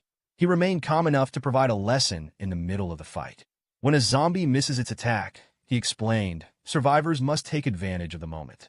Be quick and aim for the temple or the back of the neck. Glasses, however, was the first to act on instinct, ignoring Xiaoyong's advice about targeting the right spots. As he raised his blade, his attack struck with precision. The machete's edge lodged between the zombie's partially split skull. It might have stunned the creature, but hitting the head directly caused the blade to vibrate, sending a sharp pain through his hand. The skull is the hardest part of the head, and using a melee weapon on it only makes the hands go numb, as Glasses had experienced. After a brief stun, the zombie snapped back with renewed aggression, desperately trying to bite into the student's flesh. Thankfully, Glasses had the presence of mind to use his blade defensively, trapping the zombie's teeth on its edge while calling out for help. Xiaoyong commended him for his excellent defense and instructed Jiangqi to snap out of it and assist his teammate. Jiangqi, with a calm and determined expression, moved behind the zombie, positioning his bat at the back of its neck. When his wooden bat hit the neck, a sharp cracking sound followed.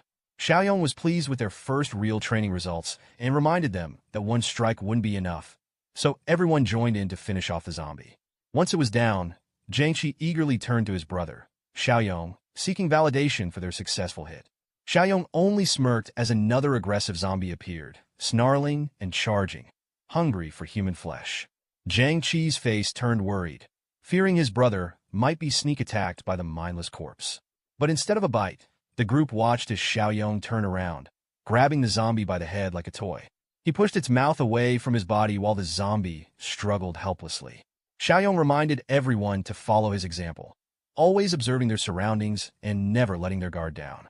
Jiangqi took this lesson to heart, while the others were simply amazed by Xiaoyong's proficiency with just his bare hands. Meanwhile, Brother Jay, still fighting through his bite wound, inched closer to the factory gate. From his hiding spot, he could see more mutants wandering the area. He began to wonder if Zhang Xiaoyong had already met his end when he suddenly heard voices near the outer wall. He recognized Xiaoyong's face and moved closer for a better look. Using a van as cover, he peered through and saw Xiaoyong, along with a group of strangers, hunting mutants, crushing their skulls with every blow. However, the desperate gangster failed to notice something lurking beneath the van. It was none other than Xiaoya, or what was left of her. Despite the zombie infection, her heavy makeup hadn't changed her face much. She reached up, grabbing Brother Jay's foot and refusing to let go. Her sudden grip made him stumble, and when he looked down, his eyes widened in terror. Xiaoya's torn mouth opened to emit a guttural roar, her clothes in tatters. It seemed like this might be the end for Brother Jay before he even had a chance to fight back. As he braced for death, a gunshot rang out. Someone had taken pity on him and saved him. It was none other than our hero, Xiaoyong. Now, the zombie Xiaoya was headless, and not just in a metaphorical sense. Her head was physically gone. Brother Jay was left disgusted, throwing the corpse away from him. When Xiaoyong saw Jay, he was surprised to find him there and immediately asked what he was doing in this chaotic situation. Jay, like all of his previous fake friends, didn't rush to explain himself. Instead, he pretended to be pleased to see Xiaoyong alive, even with the madness all around them. But as he got closer, Xiaoyong noticed a bite mark on Jay's arm. In the heat of the moment, Jay didn't realize it, but Xiaoyong pointed it out clearly with the barrel of his automatic rifle, warning him not to come any closer. At that moment, Jay realized his fate was sealed. He wasn't giving up, though. He had one last chance to save his family. Jay begged Xiaoyong not to shoot him yet, and asked for a favor. Xiaoyong agreed to listen, but only on the condition that Jay stayed where he was. This was Jay's last effort to save his family. He was already infected, and soon he would become one of those crazed zombies, but he still had one final request. Yang Tao had kidnapped his wife and son and was using them to blackmail Jay, forcing him to infiltrate Xiaoyong's base and seize all of its resources. Jay admitted that he wasn't a good person, but even he had never done anything as evil as what Yang Tao was doing to his innocent family. He feared for their lives, knowing that if they were left in Tao's hands, their fate would be worse than his own once he turned into a zombie. So, Jay pleaded with Xiaoyong to take care of his family, even though he knew he had only helped him before for his own benefit. Xiaoyong was aware of Jay's greed, but he had to admit that Jay had saved him time in the past. He pondered the right thing to do. The fortress had enough space, and the number of men far outweighed the women. Breaking that balance wouldn't be an issue. Luckily, he didn't have to think long. A notification from the system arrived, offering a new mission called Entrust the Wife and Child. To complete it, Xiaoyong would have to rescue Jay's family, and he would gain more points for this task than for clearing out zombies near the fortress. Without hesitation, Xiaoyong agreed to take care of Jay's family. Jay, overwhelmed with gratitude, couldn't believe Xiaoyong's kindness. He even bowed, saying that he could never repay him in this life, but would serve him faithfully in the next. But Jay had one final request. Xiaoyong pretended not to understand, but it was clear Jay didn't want to turn into one of those monstrous zombies and put his family at risk. He asked Xiaoyong to end his life now. Xiaoyong, however, wasn't in a hurry to act. Unlike Jay, he understood how the apocalyptic world worked. Instead, he told Shan to bring a bicycle from the warehouse for Jay. He advised him to go as far from people as possible to a completely isolated place. Jay didn't understand why Xiaoyong was doing this, but he didn't question it. He didn't have much time left and had no choice but to follow Xiaoyong's instructions. Driven by thoughts of his wife and son, Jay took off on the bicycle, determined to escape the inevitable zombie transformation that was already spreading through his body. Meanwhile, Xiaoyong and his team finished clearing out the zombies near the fortress. They piled them up, drenched them with fuel, and set them on fire. It was a tough day and they were exhausted, but at least now, the zombies would never rise again. Xiaoyong's team was now experienced enough to defeat a zombie in close combat without taking damage. However, when dealing with larger groups, they were still unprepared. Xiaoyong quickly advised his team to head back to the fortress, where he entrusted Shanhua with a critical task, guarding the weapons warehouse. The safety of the fortress would be in Shanhua's hands while Xiaoyong went into the city that night. Shanhua was curious about Xiaoyong's plans. His old friends wanted to accompany him, but Xiaoyong quickly reassured them there was no need. They weren't ready for the dangers of the city, and it was more important to protect the fortress. He had to trust Shanhua to handle the defense. Before leaving, Xiaoyong loaded up on melee and ranged weapons and prepared to buy more supplies from the system store. Unfortunately, it was updating too slowly, and he was frustrated. He manually updated the store, and 3 new supply boxes appeared: Black Tech, Life Saving, and Armed Deterrent. The Black Tech box was the most expensive, and with the manual update cost increasing to 4 points, Xiaoyong had to be careful. Still, he bought the Black Tech supply box. After opening it, a blinding light filled the car, and Xiaoyong was rewarded with a physical enhancement serum that increased his strength by 5 points. The intense flash made him momentarily disoriented, but once the pain subsided, he realized the value of the serum. With his strength now at 13 points, about 2.6 times stronger than an average person, he was ready for the mission ahead. Back at Jay's home, things were tense. His wife was trying to reassure their son, telling him that his father would take care of everything. But Yang Tao's thugs had grown impatient. They broke into the room, and the terrified wife asked what they were going to do. The answer was clear. Yang Tao was going to have his fun. Sadly, in this apocalyptic world, no one would come to her rescue. That was exactly what Yang Tao was counting on. The story picks up with a terrifying scene. Xiaoli's clothes were being torn apart by a group of thugs, their faces showing not even a hint of shame. Her desperate son struggled, pushing one of them with all his might, trying to protect his mother. Just then Li, the guy with the ponytail, walked in, his eyes scanning the room as he asked what all the noise was about. One of the goons smirked, saying they were just about to have some fun, and even invited Li to join them. But Li wasn't interested. He told them the job wasn't finished yet, and they had no time for distractions. They needed to focus and get it done. Annoyed, one of the thugs grumbled, asking what the big deal was. They'd done this sort of thing plenty of times before. That's when Li's patience wore thin. He shot the thug a sharp look and reminded him exactly who they were dealing with. This wasn't just anyone. It was Zhang Xingji's wife and kid. If she couldn't take it and ended her life, Zhang would have nothing left to lose. And when that happened, he'd come after every single one of them. None of them would make it out alive. Still, Li didn't completely shut him down. He assured the thug that once they took care of Zhang, they could come back and break her spirit however they wanted, not letting her rest for a single day. The thug, though disappointed, called Li a party pooper for ruining the mood. But in the end, he backed off and motioned for the others to leave. One of them threw Xiaoli a chilling look on his way out, taunting her to wait for her turn. Left alone, Xiaoli and her son could do nothing but cry, helpless as night fell. Meanwhile, on the deserted streets outside, our boy was behind the wheel, cruising through the city with a lot on his mind. With 13 points in stamina, he now had more than twice the strength of an average person. His reaction time was sharper, and his control had improved significantly. As he zoomed through the cluttered streets, drifting around corners with precision, he felt the rush of adrenaline coursing through him. But the city center was up ahead, and he knew driving any further would only attract more unwanted attention. It was time to move on foot. Just as he stepped out of the car, a chilling roar echoed through the empty streets.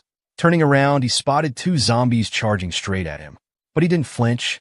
In a swift move, he dodged their attack and slammed his shoulder into one of them with such force that it knocked the other down as well.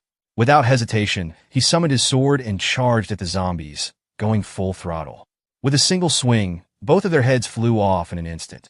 These zombies were nothing more than punching bags now, a perfect way for him to test his newfound strength and reflexes. He couldn't help but marvel at how effortlessly he was overpowering them. There was no doubt his physical strength had more than doubled compared to an average person. On top of that, his instincts had sharpened, and with his enhanced hearing, he could tell that his destination was only about 800 meters away. Meanwhile, across town, a group of zombies was relentlessly banging their heads against the glass door of a small grocery store. Inside, a handful of survivors were frantically piling heavy objects against the entrance, hoping it would hold long enough for them to figure a way out. Panic filled the air, and amid the chaos, a terrified brat turned to his father, his voice shaking as he asked if they were going to die here. His father, trying his best to stay calm, reassured him that those sons of witches wouldn't get in. And even if they did, he added with a grim smile, at least they'd be reunited with his mother. Of course, his words did little to comfort the brat, who burst into tears even louder. The officer standing nearby rolled his eyes in frustration. He couldn't believe the nonsense coming out of the father's mouth. What kind of brainless talk was that to give a scared kid? But the father wasn't one to back down. With a smirk, he snapped back, saying if he had enough brains to think things through before speaking, He'd be managing properties by now instead of hiding from zombies. Despite the father's humor, even the officer was beginning to worry.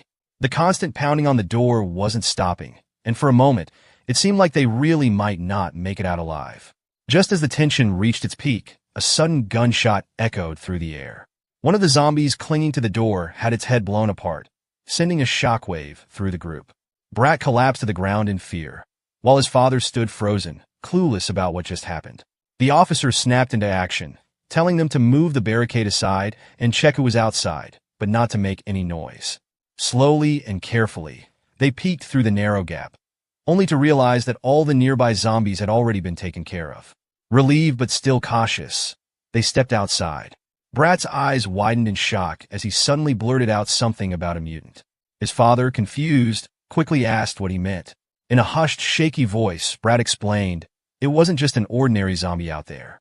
It was stronger, faster, and deadlier. Just like in the comics, novels, and games. The father was getting more and more annoyed with his son, who couldn't stop talking about games, even in the face of danger. Frustrated, he snapped at him, wondering how his son could still be so obsessed with entertainment at a time like this.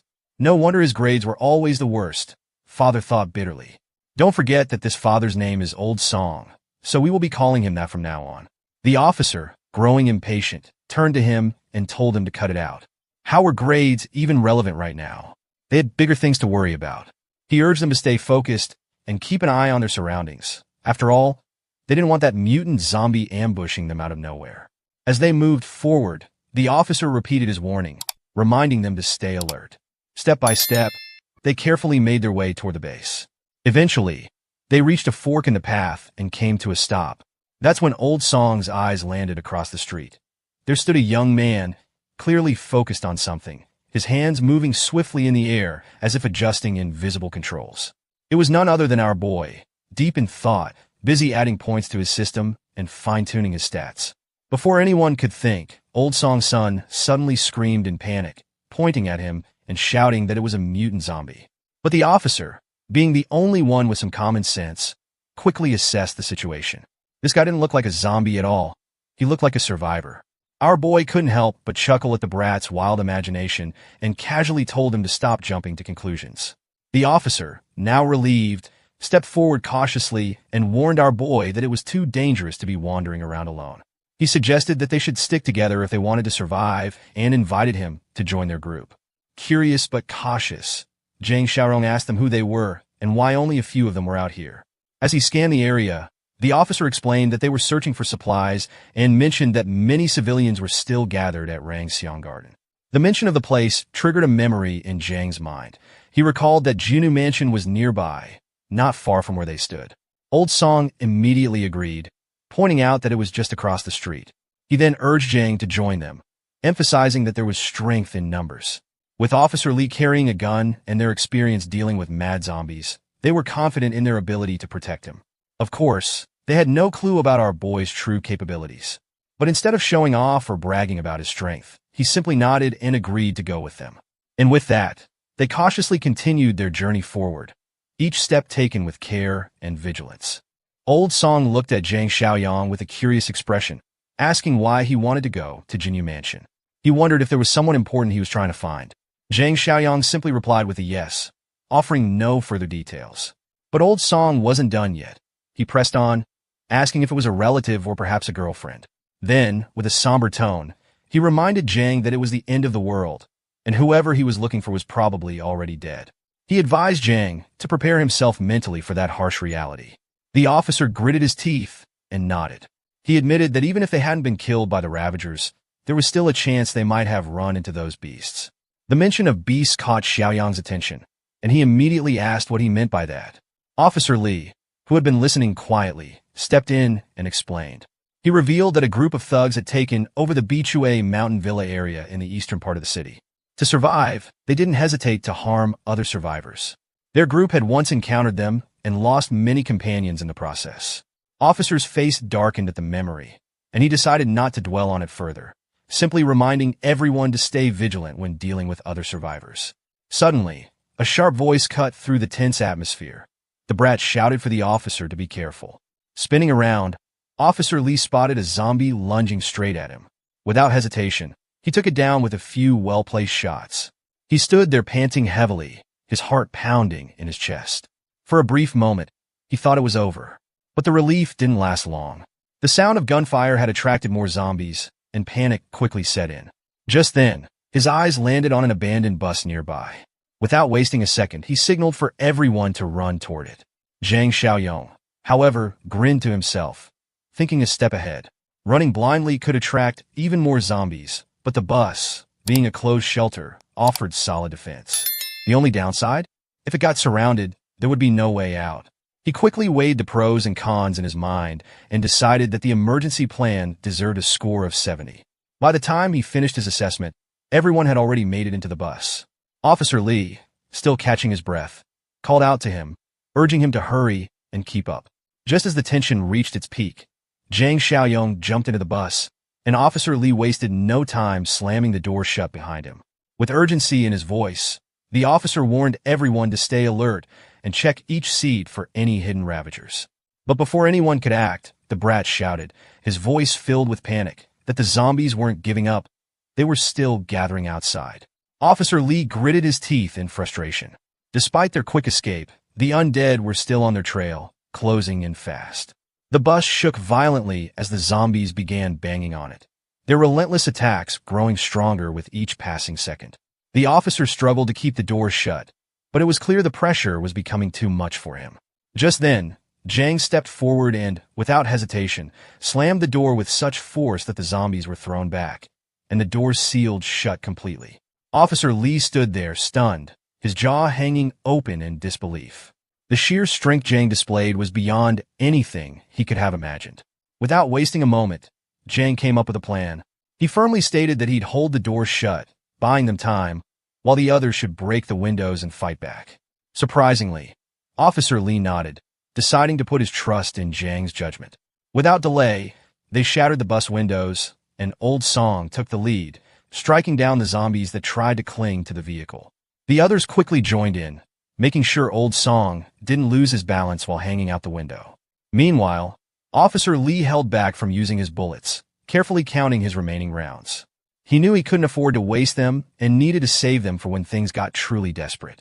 That's when Zhang reached into his bag and pulled out a crossbow, casually handing it to the officer. Lee stared at him in confusion, unable to comprehend how Zhang had just produced the weapon out of nowhere. Zhang simply shrugged and said he'd picked it up earlier, as if it was no big deal. With no time to question further, Old Song and Officer Lee got to work, using the crossbow and their own strength to push back the attacking horde. After what felt like an eternity, they finally managed to clear out the zombies and step out of the bus they had been using as shelter. The brat, now beaming with confidence, puffed out his chest and declared that they had just turned a dangerous situation into a safe one. He was convinced this wasn't mere luck. Surely, they were the chosen ones, the children of fate in this apocalypse. But before his excitement could get out of hand, Zhang firmly reminded everyone to stay cautious and avoid making the same careless mistakes again. Meanwhile, back at the fort, everyone was anxiously hoping that things would go smoothly for Zhang Xiaoyong. Yiming decided to keep watch. Seeing his sudden enthusiasm, the guy with glasses couldn't help but tease him, asking why he was suddenly so dedicated. Annoyed by the remark, Yiming shot back, telling him to stop talking nonsense. He reminded him that he had always been sincere about his duties. The fatty, realizing he might have pushed too far, quickly backed down and asked why Yiming was getting so worked up over a little joke. Despite the lighthearted moment, Grandpa Shan stepped in, deciding that since Yiming was willing to take charge bravely, everyone else should head back to their rooms and rest. They needed to be well prepared to make the most of Yiming's help. Before leaving, he advised Yiming to wake everyone immediately if anything unusual happened. As the night deepened and silence settled over the fort, Yiming sat quietly, realizing how late it had gotten. He knew the others were already fast asleep, but his mind remained focused on his real goal. He was determined to settle things before our boy returned. In the dimly lit room, the old man slept soundly, completely unaware that the key to the weapons room lay just inches from his pillow. Moving with practiced stealth, Lu Yiming quietly opened the door and crept inside. Step by step, he approached the bed, his eyes fixed on the key. Just as his fingers were about to grab it, the old man stirred unexpectedly, his voice breaking the silence as he groggily demanded to know what Yiming was doing. But before he could react further, Yiming landed a solid punch to his face, knocking him out cold. Without wasting a second, Yiming snatched the key and bolted out of the room. The old man, groaning in pain, called after him, shouting for the key to be returned. His cries quickly roused the others, and within moments, the entire fort was in an uproar. As the old man frantically explained what had happened, everyone sprang into action, chasing after Yiming. But Yiming was one step ahead. As he ran, he tossed anything he could find in their path. Chairs, boxes, anything to slow them down. Strangely enough, instead of simply jumping over the obstacles, they all stood there as if frozen, like game characters stuck behind an invisible wall in a restricted area. It was almost comical how easily they were stopped. While making his escape, Yiming noticed the nursery room up ahead. Since he was already in this deep, he figured he might as well go all the way. He slipped inside, where Chin Chong, the zombie, was strapped to the bed. As Yiming cautiously approached, the zombie suddenly lashed out with its free hand. Yiming stumbled back in shock, realizing that only one hand was properly restrained. He wondered if the straps had been too loose when they tied the creature down. Oddly enough, instead of feeling worried, Yiming grinned. If the zombie was already partially free, it would save him the trouble of untying it himself. Meanwhile, the others finally made it past the obstacles, but what they found in the corridor was far from pleasant. Frustration was evident on their faces as they realized Yiming had gone out of his way just to let Chin Chong out of the infirmary. The old man couldn't help but regret not realizing sooner what a snake Yiming was. But Shan Shan quickly reminded him that there was no point in regretting now. They needed to focus on what to do next. With all their weapons locked in the warehouse, their first priority was to make sure the zombie was secured back in the infirmary. Grandpa Shan decided they should use the method Zhang Xiaoyong had taught them earlier. Stay cautious and avoid letting the monster get too close. With that in mind, they cautiously approached the zombie. In a swift move, Zhang Qi grabbed the creature by the neck, while the other two quickly pinned its hands down. The old man, taking charge, pointed towards the infirmary and told them to drag it back inside. With a quick countdown of 3, they shoved the zombie back into the infirmary and locked the door as securely as possible. Once the door was shut, one of them couldn't help but wonder aloud if restraining the zombie had been easier than expected. Surprisingly, everyone else felt the same way. But before they could dwell on it, the old man brought them back to reality, reminding them that they had wasted too much time. By now, that little brat must have already grabbed all the weapons. And just as he finished speaking, Yiming appeared with a smug look, questioning the old man's audacity to call him a little brat. To make things worse, he now had a gun in his hands. Unfortunately for everyone, the storeroom only had one weapon, which annoyed Li Yiming, but he figured it was enough to deal with them all. Once he was done with them, he could take his time searching for the rest. With the gun pointed straight at them, Li Yiming ordered them to move back into the room. Zhang Qi tried to reason with him, reminding him that it was Zhang Xiaoyong who saved everyone and gave them a chance to survive. But Li Yiming simply sneered, saying that just because he saved them didn't mean they had to serve him like slaves for the rest of their days. The old man, furious, called him an ungrateful fool, but there wasn't much they could do now. Meanwhile, inside the infirmary, Chin Chong seemed to have his own plans. Watching the heated argument unfold outside, it looked like he was about to make his move. But before anything could happen, the scene shifted to Rongxiang Garden. There, Officer Li was giving precise directions to Zhang Xiaoyong, explaining how to reach Jinyu Mansion. He warned that the layout of the residential area was complex, making it an easy hiding spot for zombies. Zhang needed to be extra careful. Officer Li advised him to use the side gate of the community instead of the main gate. It would be safer that way. Zhang nodded, taking the advice to heart, and assured Officer Li that he'd keep it in mind. As he walked towards his next destination, Old Song suggested they should help him out. After all, he had saved their lives by fending off those zombies. But Officer Li wasn't convinced. He reminded Song that they had no idea what was waiting inside Jinyu Mansion. If they accidentally walked into a horde of zombies, it would all be over in an instant. Still concerned, Old Song asked why they were letting Zhang walk straight into what seemed like certain death. Officer Li sighed, saying he had already warned Zhang as much as he could. There was nothing more to do now but feel sorry for him. However, Li also pointed out that Zhang shouldn't be underestimated. His skills were far beyond ordinary. Meanwhile, outside the mansion, zombies roamed everywhere, and inside, the goons holding Jiang Xingji's family hostage were getting impatient. One of them grumbled, annoyed that Zhang hadn't returned yet. But another thug, less concerned, declared that he had held in his frustration long enough. Tonight, he was going to take it all out on Zhang's wife. Otherwise, he wouldn't be able to sleep. It was clear that these fools were simply waiting for a dead man to walk through the door. However, one of them, smarter than the rest, pointed out that Zhang might already be dead. After all, he had gone out alone.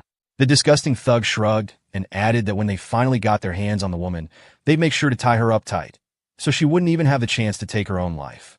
They knew things could go south at any moment, so they were determined to enjoy whatever time they had left. Hearing their vile plans, the woman trembled in fear, helpless against their cruelty. Finally, the man with the ponytail gave the signal, allowing his men to do as they pleased. But he made one thing clear: nothing should happen to her, at least not while they were busy with their dirty games. Just then, something outside caught Ponytail's attention. His eyes narrowed as he noticed something unusual. The zombies, every single one of them, had mysteriously dropped dead. He had no idea what was going on, but we know who did this. Curious, Ponytail decided to check it out, wondering if a rescue team had arrived. But before he could take another step, his life came to an abrupt end. The moment he stepped outside, a dagger slashed through his throat, cutting it clean. His head hit the ground with a dull thud, rolling away lifelessly. Meanwhile, the other thugs in the room were ready to claim their prize. Their faces lit up with twisted excitement as they eagerly undid their belts, their eyes filled with sick anticipation. Xiaoli's son clung to her desperately, but they yanked him away without a second thought. A sharp slap landed across Xiaoli's face, silencing her cries. The kid, despite his fear, refused to back down. His tiny fist clenched, ready to fight with everything he had. But the thugs had no patience for his defiance. They kicked him out of the room, slamming the door shut behind him, leaving him alone outside. Just then, the headless body of Lee, the guy with the ponytail, collapsed to the ground in front of him. The boy stood frozen, his eyes wide in shock. But what stunned him even more was the dark silhouette standing in the doorway. His fear melted away as he realized who it was: Zhang Xiaoyong. Zhang glanced down at the trembling boy and calmly asked if Jiang Shigi is his father. The kid stammered for a moment before nodding, his voice barely escaping his throat. Inside the room, the thugs were already tearing at Xiaoli's clothes as she desperately tried to cover herself. One of them, smug and arrogant, slapped her again, demanding that she scream. But Xiaoli remained silent, refusing to let her son hear her suffering. Frustrated by her resistance, the thug decided to take his turn first before letting the others have their way. Before he could act, the door suddenly slammed open. One of the thugs, thinking it was the brat trying to fight back, scoffed and turned toward the door. But before he could even react, his head was sliced clean off, and he fell silent. His friend, clueless to what had just happened, barked at him to stop standing around like an idiot and throw the kid out again. What he didn't realize was that his buddy was already dead, his lifeless body crashing to the floor with a heavy thud. The remaining thugs stood frozen in confusion, their minds struggling to comprehend what was happening. At that moment, Zhang Xiaoyong seized one of the thugs and slammed him hard against the wall. The thug, who had been happily undoing his belt just seconds ago, stuttered in shock, asking who he was. But Xiaoyong didn't bother to answer.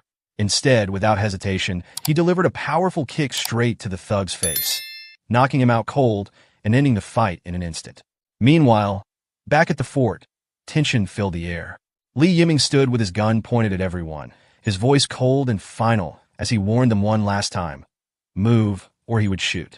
The old man, seeing no other choice, urged the others to do as the bastard said and step into the room. But Shanshan hesitated, unwilling to comply. The old man, however, insisted she follow orders for now, reminding her that Yiming had the gun and promising to figure something out later. Yiming smirked, his expression full of arrogance and disgust. He told them there was nothing to figure out, no escape, no clever plan. They hadn't even seen his true ruthlessness yet. He was determined to establish his dominance once and for all. Without wasting another second, he decided to take down the old man first, since he was the one talking the most. The two people standing behind the old man desperately tried to talk him out of it, but before they could finish, a sudden noise froze everyone in place. The infirmary door's lock began to rattle. In the next instant, with a loud swing, the door flew open, leaving everyone in shock. To their disbelief, it was Chun Chong. Somehow, even in his berserk state, he had managed to unlock the door himself. It seemed impossible, ridiculous even, but there he was free, and it was clear he had only one target in mind. His deadly gaze locked onto Yiming like a predator eyeing its prey. Panic washed over Yiming as he quickly raised his gun, determined not to let this monster, who could open locked doors at will, live a second longer.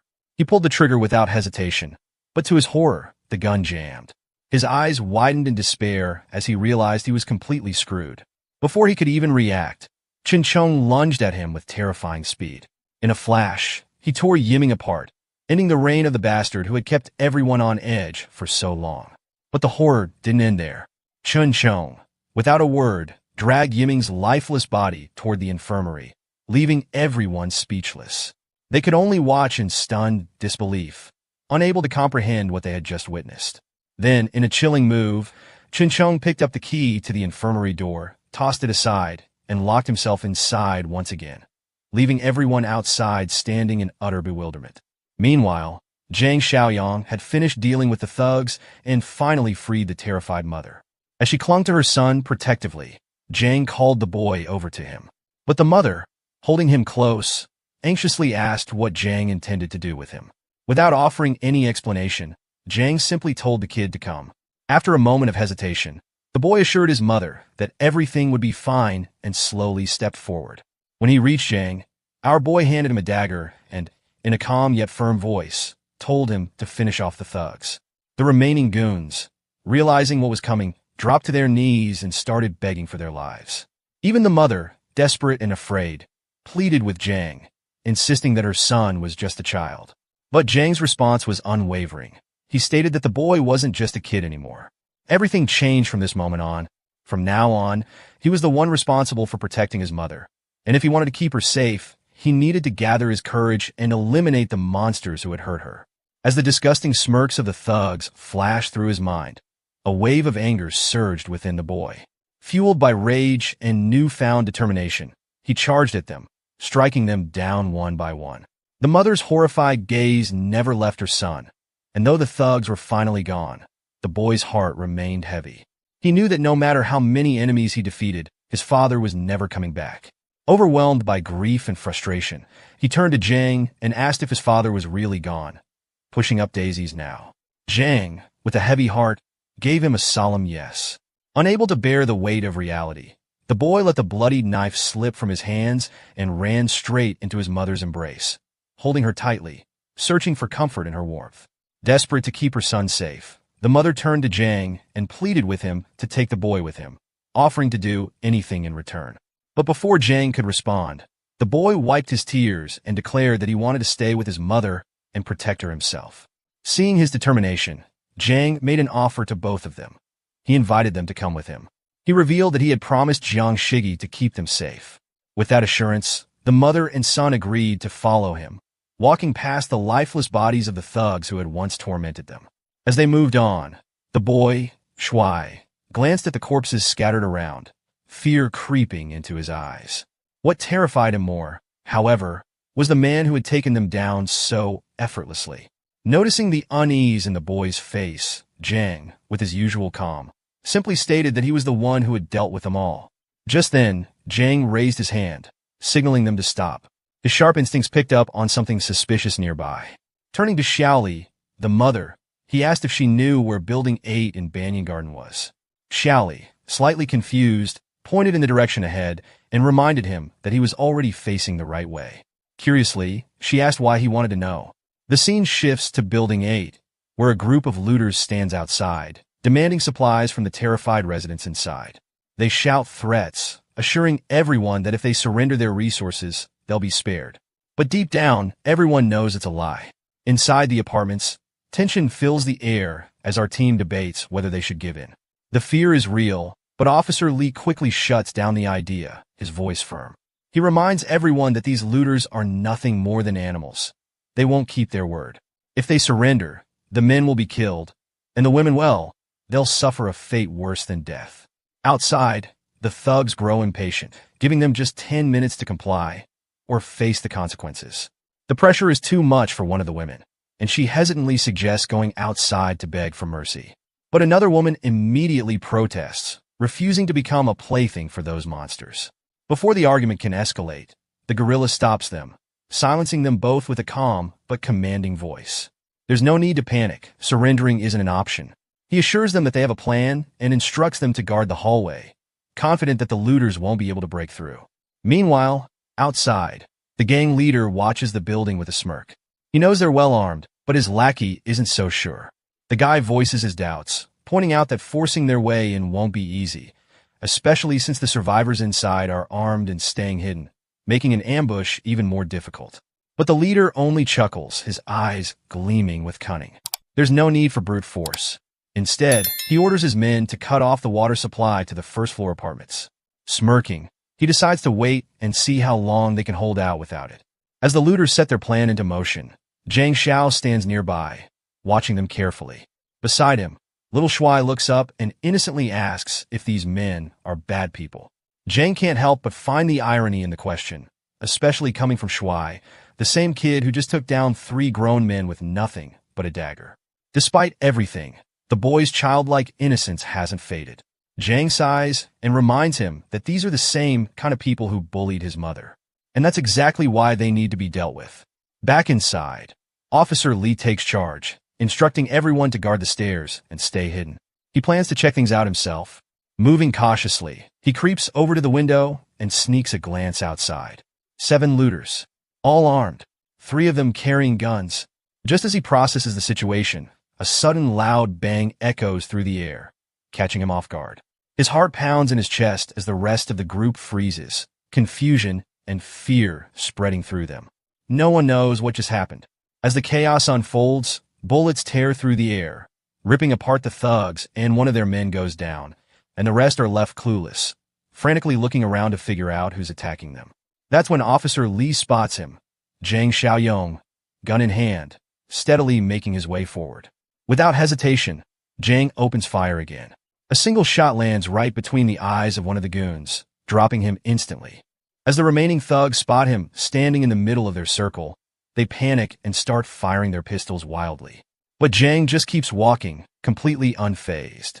Not a single bullet even grazes him, and that only makes him smirk. Watching their sloppy aim, he can't help but find their attempts laughable. Raising his gun, he takes aim at the leader hiding behind a concrete block, but his bullets only manage to chip away at the surface. Frustrated, the boss barks at his lackeys to stop messing around and fire back properly. One of the thugs, finally gathering his courage, stands up with determination, ready to take Zhang down himself. But before he can do anything, Zhang smoothly adjusts his aim and, with just a couple of shots, blows the guy's head off. The leader, still crouched behind the block, sneers. In his mind, Zhang must be out of bullets by now. Feeling smug, he decides it's his turn, raising his gun to fire. But Zhang meets his gaze with a cold, unwavering stare, standing tall without a hint of fear. The moment the thug pulls the trigger, Zhang moves with lightning speed, effortlessly dodging the shot. Before the thug can react, Zhang grabs his arm, the one holding the gun, and in a swift motion, turns it upward, pressing the barrel right under his neck. Without a second thought, Zhang pulls the trigger, sending a bullet straight through the thug's skull. Just like that, the entire squad of criminals is taken care of. Without wasting a moment, Zhang rummages through the leader's dead body, searching for anything useful. Once he's done, he steps into the building, only to be greeted by the last remaining goons of the squad. Desperation fuels them as they charge at him, but Zhang doesn't even flinch. He stays rooted in place, calm and collected. The silence is shattered by 3 crisp gunshots, each perfectly placed, dropping the thugs one after another. Watching all of this, Shuai is over the moon, his excitement barely contained. He's beyond impressed with how effortlessly Zhang handled the fight, and can't help but admire him even more. Just then, a system notification appears in front of Zhang, revealing his next objective: recruit survivors from Rangxiang. Completing this task promises a valuable reward. Curious, Zhang asks about these people, and Officer Li responds, explaining that they're from the Bichue villas, located to the south of the city.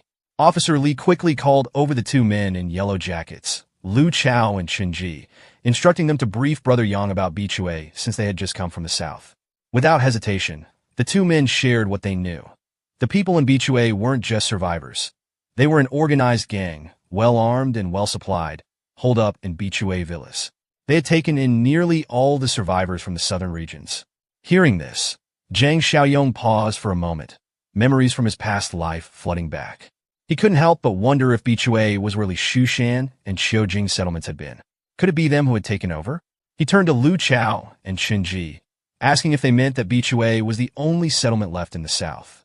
One of the men nodded, explaining that it hadn't always been this way. The gang, armed to the teeth, had crushed smaller settlements one by one.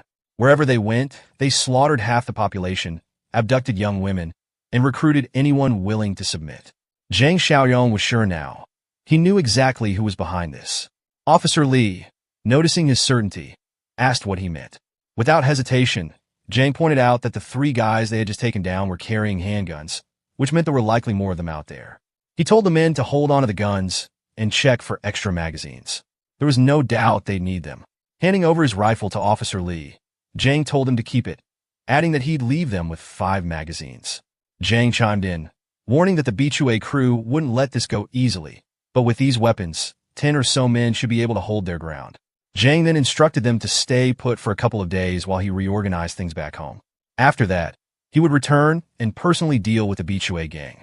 His words left one of the men standing nearby in shock. Was Zhang seriously planning to take on Bichui? The man pointed out that the gang was probably dozens strong. If not more, it wasn't a small task to go against them. Officer Li, clearly concerned, tried to talk him out of it.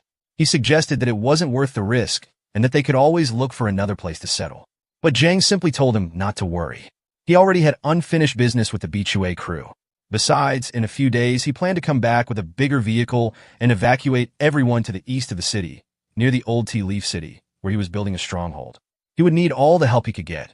With that, Zhang turned to leave, casually tossing a goodbye over his shoulder and telling them to take care of themselves. Taking Xiaoli and Shuai with him, he walked away, ready for what was to come. The scene shifts to a darker, more ominous setting. Dead bodies are scattered all around, painting a grim picture of what has transpired. Outside, a lone guard remains on duty, oblivious to the growing tension within the mansion. Inside, the gang leaders are gathered, discussing urgent matters. At the head of the table sits Wen Guy, his unmistakable orange hair marking his presence as the boss. His sharp gaze sweeps across the room as he questions why the supplies at Jinyu Entertainment Center haven't been dealt with yet. Li Xiuxiong, the overweight man seated across from him, responds with confidence, assuring that he already sent people over. By now, they should have returned. But what none of them realize is that those very men have already been wiped out. Kai Gei, another high-ranking member, turns toward Li Xiuxiong and reminds him of an important fact. Jinyu Mansion houses several high-end affiliates. Simply taking supplies from the entertainment center won't come without consequences. Xiuxiong, unfazed, reassures them that his people have been instructed to bring back anyone alive if necessary. When Guy's face darkens with frustration, his patience is wearing thin. His disappointment in Xiuxiong is obvious as he openly berates him for his repeated failures. The weight of his boss's anger presses down hard on Xiuxiong, who, feeling the pressure, humbly promises that this time, he will handle everything perfectly. In the background, Kai watches with amusement, smirking at the sight of Xiuxiong sweating under Wen's harsh words. Once outside, Li Xiuxiong steps out for some air, clearly still shaken. One of his lackeys notices his sour mood and cautiously asks what's wrong. Annoyed, Fatty snaps back, demanding to know if the 7 men he sent have returned. The lackey hesitates before delivering the bad news. An hour ago, he sent people to check, and they confirmed that the entire squad had been wiped out. Li Xiuxiong freezes in shock, his face going pale. He can't believe it. Regular civilians from Rangxiang Garden managed to take down 3 armed men. Panic sets in. He knows he can't afford another failure. Without wasting another second, he orders his lackey to gather everyone capable of handling weapons. This time, he is determined to complete the mission no matter what. Meanwhile, Zhang Xiaoyong finally arrives back at the base. The moment Shan hears the car approaching, she immediately perks up, realizing that Brother Yong must have returned. As Zhang crosses the boundary of his fort, a mission window pops up before him. Confirmation that the mission has been successfully completed. Shan greets him warmly, relieved to see him back safely. But Zhang's sharp eyes quickly scan the crowd, and he immediately notices that Lu Yiming is missing. A sense of satisfaction washes over him. His hunch about that snake was right all along. The realization hits the others like a shockwave. They stare at him in disbelief. Zhang knew about Liu Yiming's betrayal from the start. Seeing their stunned expressions, he wastes no time and points at Xiaoli and Shuai, instructing the others to take him to their rooms and then meet him in the infirmary. Once alone with his party, Zhang finally explains. From the very beginning, he suspected Liu Yiming of having ill intentions. While he wasn't entirely sure at first, he was convinced that one of Zhang Qi's friends was a traitor. Then, without warning, Zhang tosses a heavy gun towards Zhang Qi. Catching it instinctively, Zhang Qi inspects the bullets, rubber bullets. The old man's mind immediately connects the dots. Looking up, he quickly asks about the kid, Chun Chong, who was inside the infirmary. Zhang strode confidently toward the infirmary, casually mentioning that Chun Chong wasn't just any ordinary zombie. He was a rare mutant. My guy had already figured that out some time ago when he asked the zombie to blink 3 times. To his surprise, the zombie had actually complied. Zhang explained that after the apocalypse, those infected by otherworldly sources had a slim chance of evolving into rare mutants. Unlike regular zombies, these mutants possessed higher intelligence, greater potential, and in some cases, even fragments of their past memories. But Chen Chong? He was a rare case among the rare. As Zhang pushed open the infirmary door, the first thing they saw was Chun Chong standing over the head of the man who had been causing trouble. The zombie turned and casually waved upon seeing Zhang, as if greeting an old friend. Zhang, however, had no patience for restraint. Without hesitation, he ordered the zombie to stop holding back. There was no need to go easy on this bastard anymore. Chun Chong wasted no time. As he began dragging the troublemaker away, his bleached-haired friend suddenly called out, asking if he still remembered him. For a moment, the zombie hesitated. His feet faltered, and his gaze shifted toward Zhang. No one could tell what was going through his mind. Then, without warning, he swung his hand at the bleach head, who barely dodged in time. Zhang Qi quickly realized what was happening. Chun Chong was just messing with his old friend. Even as a zombie, he still couldn't keep his hands to himself. Later, Zhang Xiaoyong sat staring at his system screen, his attention drawn to a new notification. Zhang had just unlocked a hidden achievement, Mutual Companion. Completing the achievement instantly added system points to Zhang's total. Surprised, he took a moment to appreciate the unexpected bonus. He hadn't expected to stumble upon a hidden achievement, but he certainly wasn't going to complain. Curious, he decided to check the system shop to see if anything new had appeared. Sure enough, his eyes landed on a level 2 high-tech supply box, something he had never seen before. But there was a catch. It was expensive, and Zhang hesitated. Was it really worth spending his hard-earned 50 points on? Instead of making the gamble, he decided to open the 2 remaining supply boxes in his inventory. No point in letting them take up space. As he opened the first, the Lifesaver supply box, he received an interdimensional infection blocker, a rare item capable of blocking otherworldly infections. Unfortunately, while it could prevent new infections, it couldn't reverse mutations that had already taken hold. Then came the second box, the armed deterrent supply box, and this one left him speechless. Inside was a Barrett M82, a high-powered sniper rifle, along with a full bundle of bullets. Zhang could hardly believe his luck. Not only did he pull a game-changing weapon from a mere level 1 box, but the infection blocker was an absolute lifesaver. The very thought that it could stop someone from fully turning into a zombie sent a thrill through him. This stroke of fortune filled him with newfound confidence, making him even more eager to open the level 2 box. But he knew there was a mission at hand, and he had to stay focused. His current objective was to recruit survivors from Rongxiang Garden, a task he looked forward to completing tomorrow. Outside, Chun Chong handled a less glamorous job. Without hesitation, he tossed the dead snake out of their fort's vicinity. There was no place for useless things like that. As morning arrived, the survivors gathered at the training grounds. From the elderly to the youngest members, everyone was armed and ready. Zhang stood before them, making an important announcement. Starting today, everyone must spend at least an hour practicing their shooting daily. With that, the training began. The survivors fired at their targets, bottles lined up for practice. Each hit produced a flash of light, marking the impact, but none of the cans exploded. It was an impressive display of discipline and coordination, but there was still a long way to go. Zhang turned to Uncle Sean, instructing him to have Zhangqi gather people and clear a few more rooms. He needed space ready, as he planned to bring back survivors from Rongxiang Garden today. Without delay, the old man agreed and set off to carry out Zhang's orders. Meanwhile, Zhang also assigned Chun Chong to accompany him on the escort mission. Given the strength and abilities of mutant zombies, his presence would be invaluable. It wasn't long before they stumbled upon an abandoned bus, completely overrun by mindless zombies. Jang made quick work of the creatures, cutting them down with ease, while Chinchong helped by tossing the undead out of the bus. Once the area was cleared, Jang handed over the bus keys to Chinchong. With a nod, he told him that he could take off his mask now. There was no need to restrain himself. However, he made it clear that once they reached Rongxiang Garden, the mask had to go back on. The last thing they needed was to terrify the very people they were trying to rescue. Chinchong acknowledged the order with a low, guttural growl, a sign of his understanding. Meanwhile, in a different part of the city, Li Xiaoxiong was preparing for his own mission. This time, he was heading to Rongxiang Garden, but he wasn't going alone. A group of lackeys stood by his side, their weapons loaded and ready. Unlike before, this time, Fatty was personally leading the charge. His determination burned stronger than ever. He refused to accept another failure. With superior numbers and weaponry at his disposal, there was no way he would lose. As their truck roared to life, it sped out of the compound, heading straight for Rongxiang Garden. Back on Zhang's side, after cleaning up the bus and hijacking a random vehicle filled with zombies, he wasted no time. Hopping into the driver's seat, he quickly got to work. More zombies clogged the highway, but Zhang didn't even think about hitting the brakes, not for a single second.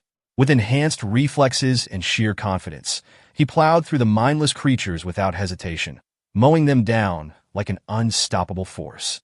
His grip on the wheel was firm as he drifted and swerved through the chaos of abandoned cars blocking his personal freeway. Nothing was going to slow him down, not today. Back in Rangxiang Garden, the high-rise building appeared peaceful from the outside. But inside, the atmosphere was tense. A group of survivors, led by the ever-reliable cop Big Bro Lee, sat together, carefully munching on their rations, making sure not to burn through their limited supplies too quickly. They knew they had to make every bite count. Their quiet meal, however, was suddenly interrupted by the loud roar of a car engine from outside. Heads snapped up in alertness. The kid among them, filled with hope, reckoned that Brother Xiaoyong must have finally come back to rescue them. But Big Bro Lee wasn't one to act on blind optimism. He had a good head on his shoulders, and that meant checking first before making any rash decisions. Without wasting a second, he grabbed his AK-47 and signaled for everyone to stay silent. With utmost caution, he crept toward the window, slowly peeking his head just above the sill to get a clear view outside. His heart sank. What he saw wasn't their savior. It was a group of thugs, and they were hungry for revenge. They stood outside, checking their weapons, scanning the area, searching for one specific location, building number 8. And then, the moment they confirmed their target, the thugs sprang into action. Their leader, Li Shuxiong, gave the order, and his men immediately moved out. Big Bro Lee felt the pressure mount. Just when he thought they could finally escape this hiding spot and make their way to Brother Yang's fortress, these bastards from Bichue Mountain had shown up to ruin everything. His grip on the AK-47 tightened. Nearby, Old Song raised his well-worn Ford pistol, ready to take on the scumbags who just couldn't seem to learn their lesson. With a few guns now distributed among the survivors, they had gained some confidence. Maybe too much confidence. Sensing the rising bravado, Big Bro Lee turned and barked at the civilians who were trying to act tough. This wasn't the time to get cocky. Outside, an entire battalion was waiting for them. One that outnumbered and outgunned them by a mile. If they wanted to survive, they had to stick to the plan. Without wasting another second, he made his way to the rooftop, setting up an ambush. Meanwhile, outside, the Bichue Mountain Battalion measured their approach, making sure they were at the perfect distance to strike fear into the survivors holed up inside the building. One by one, they raised their scoped weapons, carefully aiming at the many windows of building number 8. Inside, Old Song peeked through the window to get a better look, and immediately screamed for everyone to take cover. The silent morning was shattered by the deafening roar of automatic gunfire, echoing through the high-rise. Bullets sprayed wildly, shattering every window within range and forcing Old Song to retreat deeper into cover. It wasn't an attack, just a warning. After the first wave of intimidation shots, Shu Xiong snatched a megaphone from one of his lackeys, ready to negotiate. Meanwhile, the others kept their weapons trained on the building, continuing to wreck the windows with one clear intention. Anyone who dared to show their face would be shot on sight. Standing tall and arrogant, Xiong brought the mic to his lips, demanding the attention of the survivors hiding inside. But before he could spit out another threat, a single, precise bullet pierced through the skull of the lackey standing right beside him. His brain matter splattered onto the pavement as his lifeless body crumpled to the ground. The thugs froze. Panic set in. They hadn't expected to be targeted by snipers hidden in the distance. Before they could react, another one of them collapsed, screaming after taking a clean shot to the leg. Up on the rooftop of Building 8, the muzzle of an AK-47 still smoked, the sharp scent of gunpowder mixing with the morning air. The thugs scrambled for cover, their confidence shattered. Big Bro Lee had secured an optimal vantage point, his line of sight perfectly clear. Bichue Mountain's gang never anticipated that the survivors would be armed with long-range automatic weapons. Fatty cursed under his breath, furious at the faulty intel they had received. According to their informants, the survivors only had a single pistol. Even if they had scavenged weapons from the 7 idiots who died last time, that should have only amounted to 4 weak handguns. So where the hell did this sniper come from? Fear gripped the remaining thugs as they turned to their boss, desperate for orders. The logical choice was obvious: retreat. But these idiots weren't exactly the brightest. Instead of waiting for a proper signal, they took his words literally and bolted like headless chickens, running straight into open streets under the watchful eye of a deadly sniper. It was a massacre waiting to happen. The cop on the rooftop was as ruthless as he was precise. With each pull of the trigger, another thug hit the pavement. Shu Xiong clenched his jaw, watching his men drop like flies. He cursed them for being dumbass, for making themselves easy targets.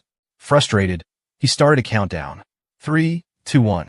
The remaining lackeys finally ran in sync, retreating as if their lives depended on it, because they did.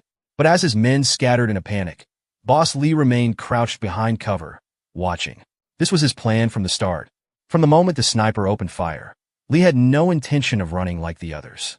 His strategy was simple: use his men as fodder until the enemy ran out of ammo.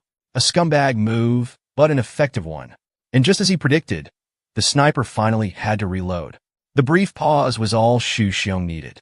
His fat ass bolted for the car, making it safely across while the last few lackeys ran alongside him.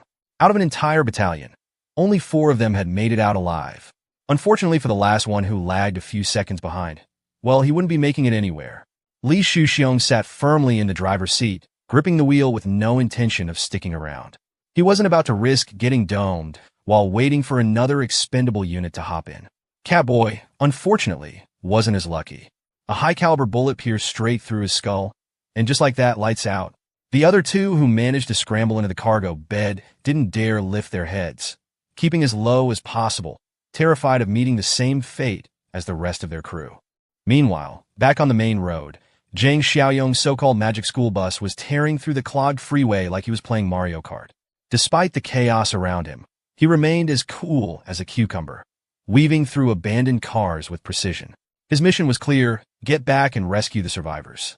Given how empty the roads were by now, spotting another vehicle speeding in the opposite direction was unexpected. Xiaoyong could have chased it, could have meddled, but he didn't. He had bigger priorities. Right now, racking up points was his top concern. After a few minutes of smooth cruising, he pulled up in front of building number 8. As soon as he stepped out of the bus with his zombie buddy Chin Chong, the aftermath of the shootout was on full display. Bullet-ridden bodies littered the ground, a clear sign that the rifle he had left behind had served its purpose. It didn't take much to connect the dots. The car he had passed earlier likely belonged to the fleeing raiders. Chin Chong, on the other hand, wasn't thinking about any of that. His focus was on something else entirely: the fresh corpses. Salivating at the sight, he let out a low, animalistic growl. Xiaoyong, amused by his reaction, shot him a grin and casually asked if he was hungry. Then, with a wave of his hand, he gave his zombie companion the green light. No need to leave fresh meat lying around for the mindless undead. Better to let Chin Chong have his fill. Hearing those magic words, Chin Chong's face lit up like a kid who had just been let loose in a candy store. Wasting no time, Xiaoyong let his undead friend go wild, but with one condition: he had to meet him under building number 8 when he was done feasting. Chin Chong didn't need to be told twice. He lunged at the nearest corpse, sinking his teeth deep into the sinewy neck of a fallen thug. The taste of blood and raw flesh hit his tongue, sending an invigorating rush through his body with every bite. Zhang Xiaoyong strolled through the bloody battlefield as if he were taking a casual walk in the park. The way the thugs had been dealt with, clean, efficient, made it clear that Big Bro Lee had no hesitation when it came to killing. Xiaoyong was impressed. A small head cautiously peeked out from a broken window, ears perking up at the sound of approaching footsteps. The moment the kid recognized Xiaoyong, his face lit up with relief. That was all the confirmation the other survivors needed. One by one, they emerged from their hiding spots, enthusiastically waving him over. With the gorilla Li leading the way, the group quickly packed up and headed downstairs to meet him. Big Bro Li, grateful beyond words, formally thanked Xiaoyong for lending him the Counter-Strike weapon, the very thing that had saved all their lives. As it turned out, before his retirement, Li had been an expert marksman. But their reunion was short-lived. A deep, guttural roar echoed through the streets, followed by the steady, heavy thuds of approaching footsteps. The survivors stiffened, their expressions turning to pure terror. Something was coming, and then they saw him. Chun Chong, our favorite badass zombie, was limping toward them, his face twisted in an unreadable expression. Big Bro Li reacted first, instinct taking over. In a flash, he had the AK-47 raised, finger hovering over the trigger, ready to fire. But Xiaoyong remained unfazed. Without even a hint of concern, he calmly pushed the rifle down and told everyone to relax. This beast, as they saw him, was one of them. A statement like that wasn't exactly easy to swallow. The survivors exchanged uneasy glances, struggling to believe something so ridiculous. And honestly, could anyone blame them? To prove his point, Xiaoyong turned to Chun Chong and gestured toward the fresh corpses of the dead thugs. He casually told the zombie to help himself. Free food was free food, after all. Big Bro Li stared, torn between amazement and sheer horror. He hesitated before asking, half joking, half serious, if Xiaoyong had the ability to talk to zombies or something. But Xiaoyong shut that theory down quickly. Chun Chong wasn't just some mindless undead, it was complicated. Too complicated to explain right now. Instead, he urged everyone to get on the bus first, promising to tell them everything on the way. As they walked, Xiaoyong reminded his undead friend to eat quickly and catch up once he was done. Chun Chong gave a lazy, okay gesture, not even bothering to stop his gory feast. The survivors, meanwhile, couldn't tear their eyes away from the bizarre sight. Watching a zombie casually chow down on corpses like it was just another meal was already disturbing enough. But what really threw them off was what happened next. After stuffing every last Bichue mountain thug into his stomach, Chun Chong did something no one expected. He casually fished out his muzzle and put it back on. The kid, watching the whole thing unfold, was utterly baffled. How in the world was a mindless berserker capable of remembering to do something like that? It didn't make sense. Before he could blurt out his thoughts, Xiaoyong shot him a warning look. If he didn't want to get smacked, he better not let Chun Chong hear him call it a muzzle. Low-key, though, the kid was starting to think this mutated zombie was kind of cool. Once he was finished with his grotesque meal, Chun Chong climbed onto the bus like a completely normal dude. Well, mostly normal. After devouring 6 whole bodies in one sitting, his mass had increased significantly. The moment he stepped inside, the entire bus tilted to the side. And then, something even crazier happened. Chun Chong spoke. His words were slurred, barely understandable, but he still managed to hand his bro the key to his muzzle. Even Xiaoyong hadn't expected this speech. Already? It seemed like consuming that many corpses in one go had pushed Chun Chong's evolution further. But right now, Xiaoyang's primary concern was getting everyone back home safely. His mind was set on converting his points and strengthening the settlement as soon as possible. Without wasting a second, he jumped into the driver's seat, gripped the wheel, and warned everyone to hold on tight. In the next moment, the vehicle shot forward, going from 0 to 100 in no time. Meanwhile, back at Bichue Mountain's headquarters, Fatty found himself in an entirely different kind of situation. He had to report his failure to his superiors, and the moment he stepped inside, he was berated mercilessly. They called him an idiot, someone who couldn't accomplish even a simple task. Desperate to defend himself, he pleaded his case to Boss Lin, insisting that the failure wasn't his fault. The information he received before the raid had been completely inaccurate. He hadn't been told that the survivors were armed with automatic rifles. But Boss Lin wasn't buying it. Logically speaking, it was hard to believe that a small-town cop could even get his hands on an automatic rifle in this country. The big boss felt insulted, thinking Xu Xiong was trying to cover up his own incompetence with such a ridiculous lie. Fatty, however, stood his ground. If they didn't believe him, he suggested sending someone to the battlefield to check for themselves. The right-hand man had heard enough. Without warning, he kicked Liang straight to the ground, sending him sprawling. That was Li Shuxiong's cue to get the hell out of the room before things got worse. He knew Mr. Right Hand had been losing patience with him for a while now. After all, Fatty's failures had cost them heavily in manpower. At this point, eliminating him altogether seemed like the simplest solution. Another executive of Bichue Mountain, Boss Shu, took the opportunity to call out the right-hand man's true reason for resenting Li Shuxiong. It wasn't just about the failed mission. The pervert had been eyeing Li Shuxiong's woman for some time now. And just like that, the conversation took an even darker turn. The right-hand man casually proposed that they share Shuxiong's woman among themselves, treating her like common property. Boss Lin smiled at the suggestion. He seemed open to the idea, but made one thing clear. They didn't need to rush.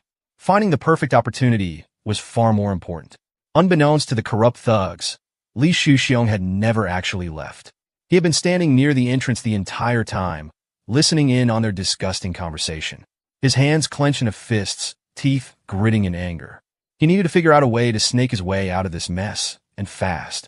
A few hours later, he stormed back into his lavish house, his frustration boiling over.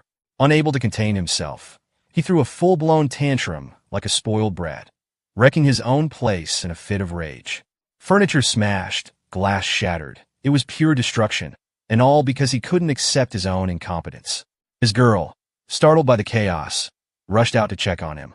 She tried to calm him down, but Li Shuxiong barely acknowledged her. Instead, he simply told her to start packing. They needed to leave.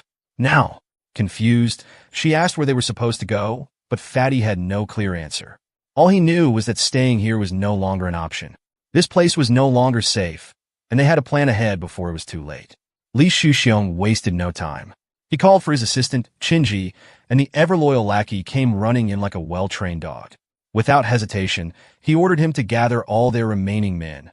They would be leaving at midnight. His girl, standing quietly on the side, could sense something was terribly wrong, and she didn't like it one bit. But anyway, back to the people that actually matter. Xiaoyong finally pulled up to his compound, smoothly parking the massive bus inside one of their many indoor garages. As soon as the doors swung open, the survivors from Building 8 stepped out, their eyes widening in awe at the sheer scale of Xiaoyong's doomsday fortress. It was one thing to hear about it, but seeing it in person? That was a different level of impressive. With all of them safe and sound, the survivor recruitment mission was officially complete. He had been assigned to rescue 5, but he had gone above and beyond, bringing back a total of 8. That effort didn't go unnoticed. Apart from his 25 points reward, he received an extra 5 bonus points, pushing his total to 66. Satisfied with the outcome, Xiaoyong turned to his zombie buddy and informed him of the next plan. Tomorrow night, they'd be heading out for a 2-man mission to the Southern District. Big Bro Li, who had overheard the exchange, raised an eyebrow. Curiosity got the best of him, and he asked what exactly was waiting for them in the Southern District. Xiaoyong, unfazed, simply replied that he had unfinished business. Some unresolved grudges with the people at Bichue Mountain Villa. By nightfall, Xiaoyong locked himself in his room. His gaze locked onto the glowing image of a level 2 high-tech supply crate. It was worth 50 points, and now he finally had enough to buy it. Without a second thought, he tapped the item's logo, excitement bubbling in his chest as he waited to see what was inside his first level 2 crate.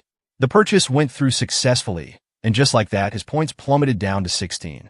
A bright light swirled around him, illuminating the room as Zhang Xiaoyong clasped his hands together. He had spent a fortune on this. Now, all he could do was pray that it was worth it.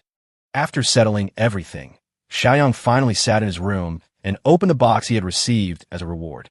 It turned out to be a level 2 supply box, and the moment it opened, he found a physical enhancement potion inside. This was no ordinary reward. It was a vitality potion, something that was considered a big deal for a level 2 box. With just one injection, it could increase his vitality by a whopping 20 points. Seeing this incredible boost right in front of him, a greedy excitement took over. Without wasting a second, he grabbed the enhancement injection and plunged it into his body. The moment the liquid entered his veins, a sharp, unbearable pain shot through him, forcing him to let out a scream.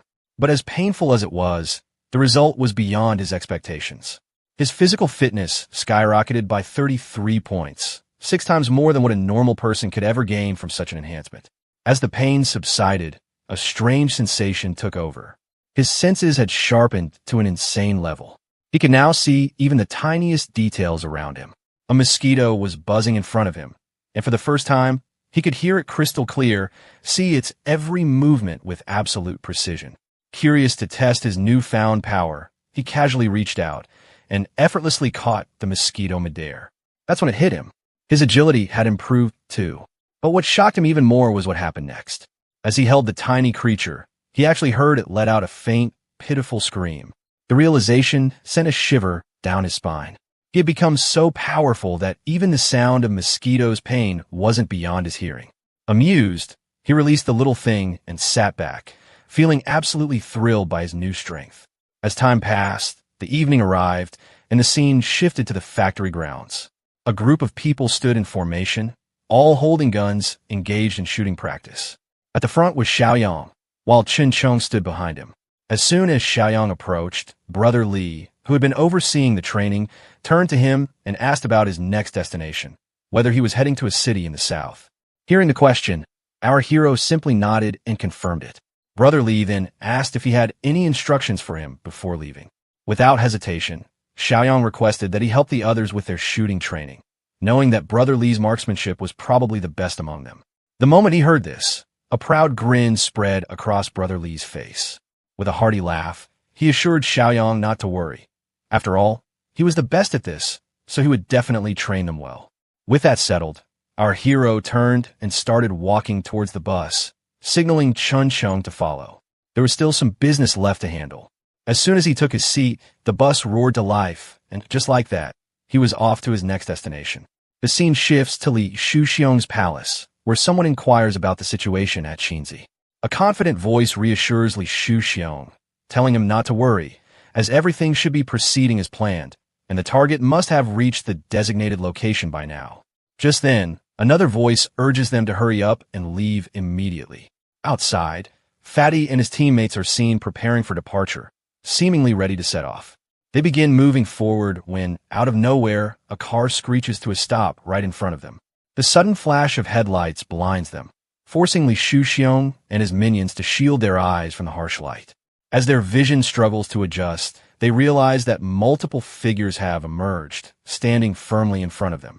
It was none other than Dong Su and his underlings, each gripping a gun in their hands. Meanwhile, inside the car, Kai and Lin sit calmly, with Kajing. Fatty and his companions remain frozen, unable to comprehend what was unfolding before them. Slowly, as their eyes adjust, the reality of the situation dawns on them. The sight of Dong Su and his men standing before them, fully armed, sends a shiver down their spines. A flicker of fear crosses Li Shuxiong's face as he realizes the gravity of the situation. Breaking the tense silence, Dong Su's voice cuts through the air as he mockingly asks where they were all planning to go. At the sound of his voice, Li Shuxiong stiffens, his name escaping Li's lips in pure terror. He understood all too well that things had taken a dangerous turn. However, unwilling to expose his panic, he quickly forces a grin and fabricates an excuse, claiming that they were on their way to Rongxiang Garden before nightfall, intending to use the cover of darkness to launch an attack. Dong Su listens, his expression unreadable. Then, with an air of eerie calm, he simply responds, "Oh, really?" As he speaks, one of his men steps forward, dragging an unconscious figure toward them. Without hesitation, the man tosses the unconscious body onto the ground in front of Li Shuxiong. The moment Fatty and his companions lay eyes on the fallen man, realization strikes. It was one of their own. A wave of nervousness spread through the group, and just then, one of the men standing behind Fatty suddenly recognized the lifeless figure before them. His voice trembled as he called out the man's name, Qinzi. The moment Shuxiong heard that name, his face twisted in panic. Without a second thought, he turned and landed a vicious punch straight to the man's face, silencing him instantly. He couldn't afford to let this slip. If anyone realized that Qinzi was his man, he'd be in serious trouble. His voice was sharp as he barked at the man to open his damn eyes and look properly. Did this corpse really look like Qinzi to him? But even as he tried to play it off, the unease in his voice was clear. Desperation crept in as he turned to Su, quickly insisting that he had no idea who this man was. His words came fast, almost frantic. He had nothing to do with this, he swore. His panic, however, did nothing to save him. Su's men, standing silently until now, suddenly raised their guns, aiming directly at Shuxiong. Before he could even react, the gunfire erupted. Bullets rained down without mercy, cutting through the silence like a blade. Fatty, caught in the chaos, froze in terror and dropped to the ground, too scared to move. The deafening shots echoed in his ears, and for a moment, he squeezed his eyes shut, waiting for it to end. When the gunfire finally stopped, he hesitated before looking back, only to find himself alone. Every single one of his men lay dead around him. Shu Xiong, now drenched in cold sweat, trembled as he took in the gruesome sight. His voice cracked as he stammered out a desperate plea, still swearing he knew nothing about the dead man. His wide, terrified eyes darted towards Su, begging for an answer. Why was this happening? Su, however, only chuckled. With a mocking smirk, he told Shu Xiong to stop being so damn stubborn. He motioned toward the nearby car and casually told him to take a look inside. As Shu Xiong's gaze shifted, the car's interior lights flickered off. But in that brief moment before darkness swallowed the inside, he had seen enough. His blood ran cold, then boiled with rage. There, through the glass, sat his wife, Kajing, and she wasn't alone. Kai sat beside her, holding her in his arms, a smug grin plastered across his face. Shu Xiong's breath hitched, his fury surging to unimaginable heights. His entire body shook as he realized the betrayal before him. Gritting his teeth, he stepped forward, his voice thunderous as he called out to his wife, demanding to know how she dared to betray him. But before he could take another step, the men surrounding him grabbed hold of him, restraining him with ease. Kai, still seated comfortably in the car, turned to Lin with a smirk and casually asked what should be done with Fatty. Lin, unfazed, raised a single finger.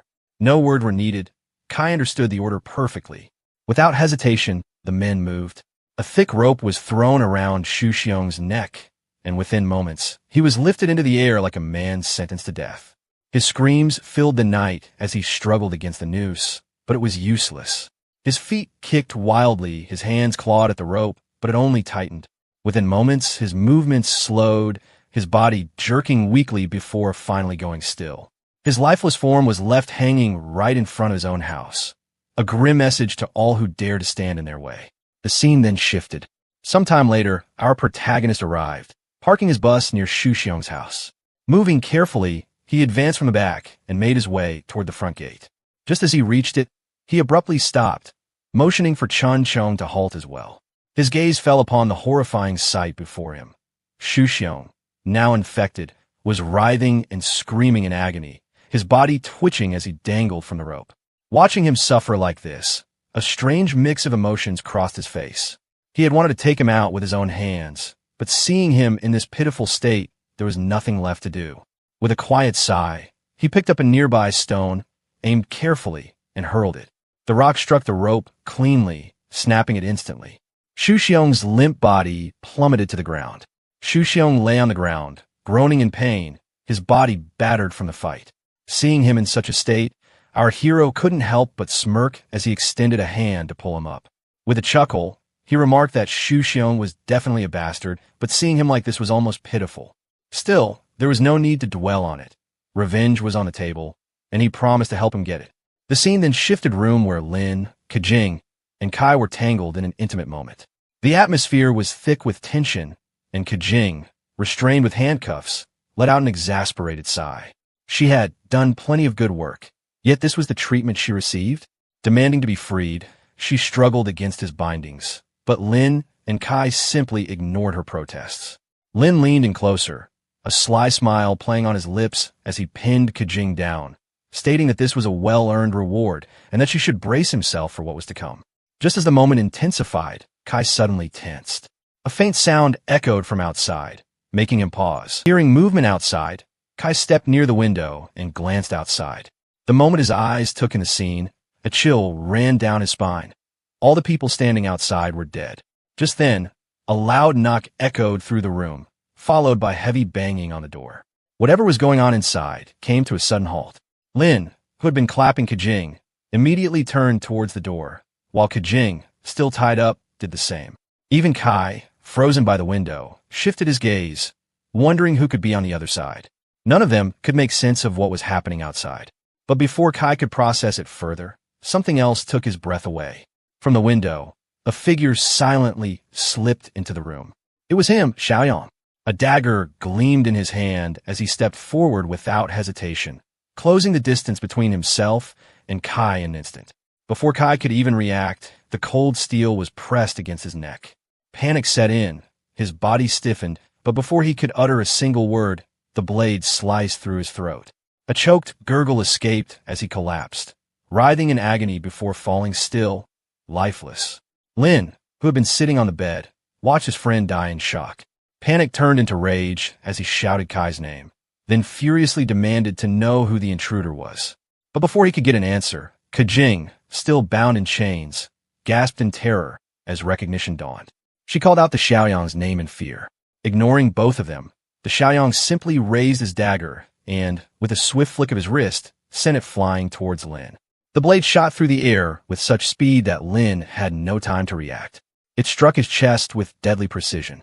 His body convulsed as pain overtook him, and within moments, he too collapsed onto the floor, taking his last breath. Kajing, witnessing the horrifying scene, let out a scream. A realization hit her. She was next. Her body trembled. Her mind struggled to process the nightmare unfolding before her. But bound to the bed, there was nothing she could do. Worse, the only ones who knew where the key was, Kai and Lin, were now dead. As her wide, terrified eyes locked onto the Xiaoyang, she stammered, barely able to form words, asking what he intended to do. But instead of answering directly, he let out a mocking laugh, casually remarking that they must have been having quite the fun before he arrived. His voice was laced with amusement as he turned towards the door. Just as he started unlocking it, he glanced back at Jing, his smirk deepening. He wondered aloud how Shu Xiong would feel upon seeing her like this, how he would react.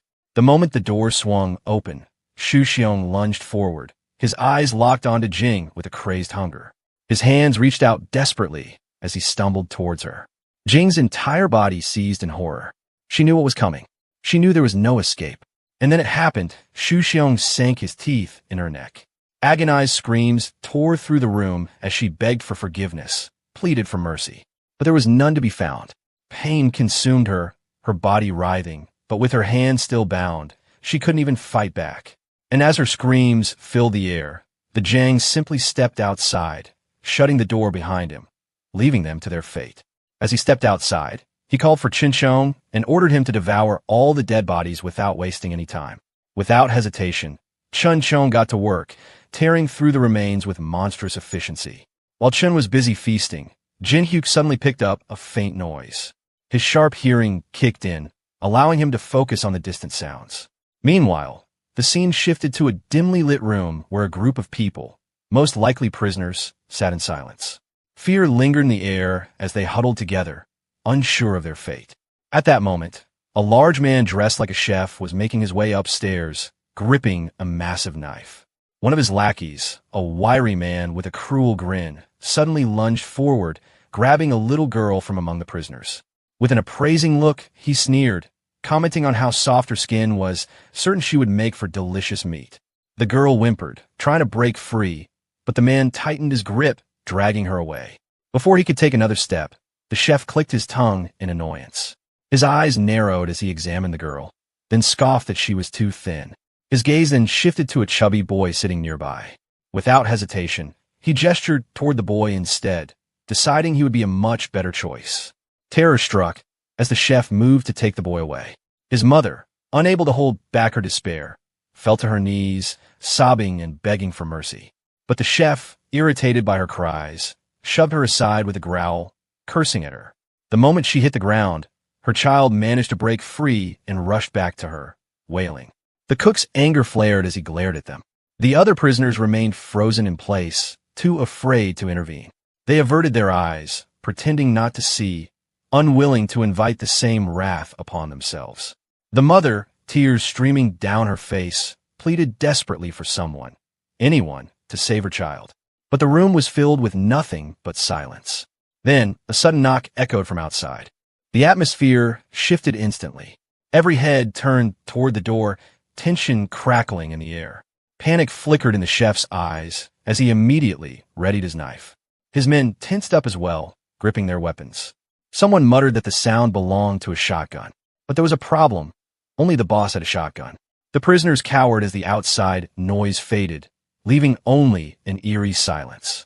The door creaked open, ever so slowly. The goons inside stiffened, preparing for a fight. The cook shot a glance at his closest lackey, the same one who had been dragging the girl earlier, and barked at him to check outside. The man hesitated, glancing nervously at the door, his hands shaking. The chef snapped again, yelling at him to stop wasting time. With no other choice, the man swallowed his fear and inched toward the door, gripping his gun tightly. His every step felt heavier than the last. Just as he reached the entrance, a hand shot out from the darkness. Before he could even scream, Chun Chong's monstrous grip latched onto him and yanked him out of the room in an instant. A terrified shriek tore through the air, sending the rest of the goons into a frenzy. Panic spread like wildfire as one of them stammered in horror, realizing what they were dealing with. He's a zombie. Everyone, shoot him. Kill that damn thing now. The entire room erupted in gunfire as the goons opened fire in every direction. Wherever they spotted the zombie, they unleashed a relentless barrage of bullets, desperate to take it down.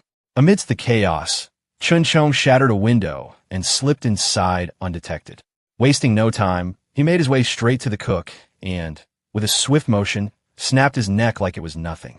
With the first kill done, he turned his attention to the rest. One by one, he tore through the goons, cutting them down mercilessly.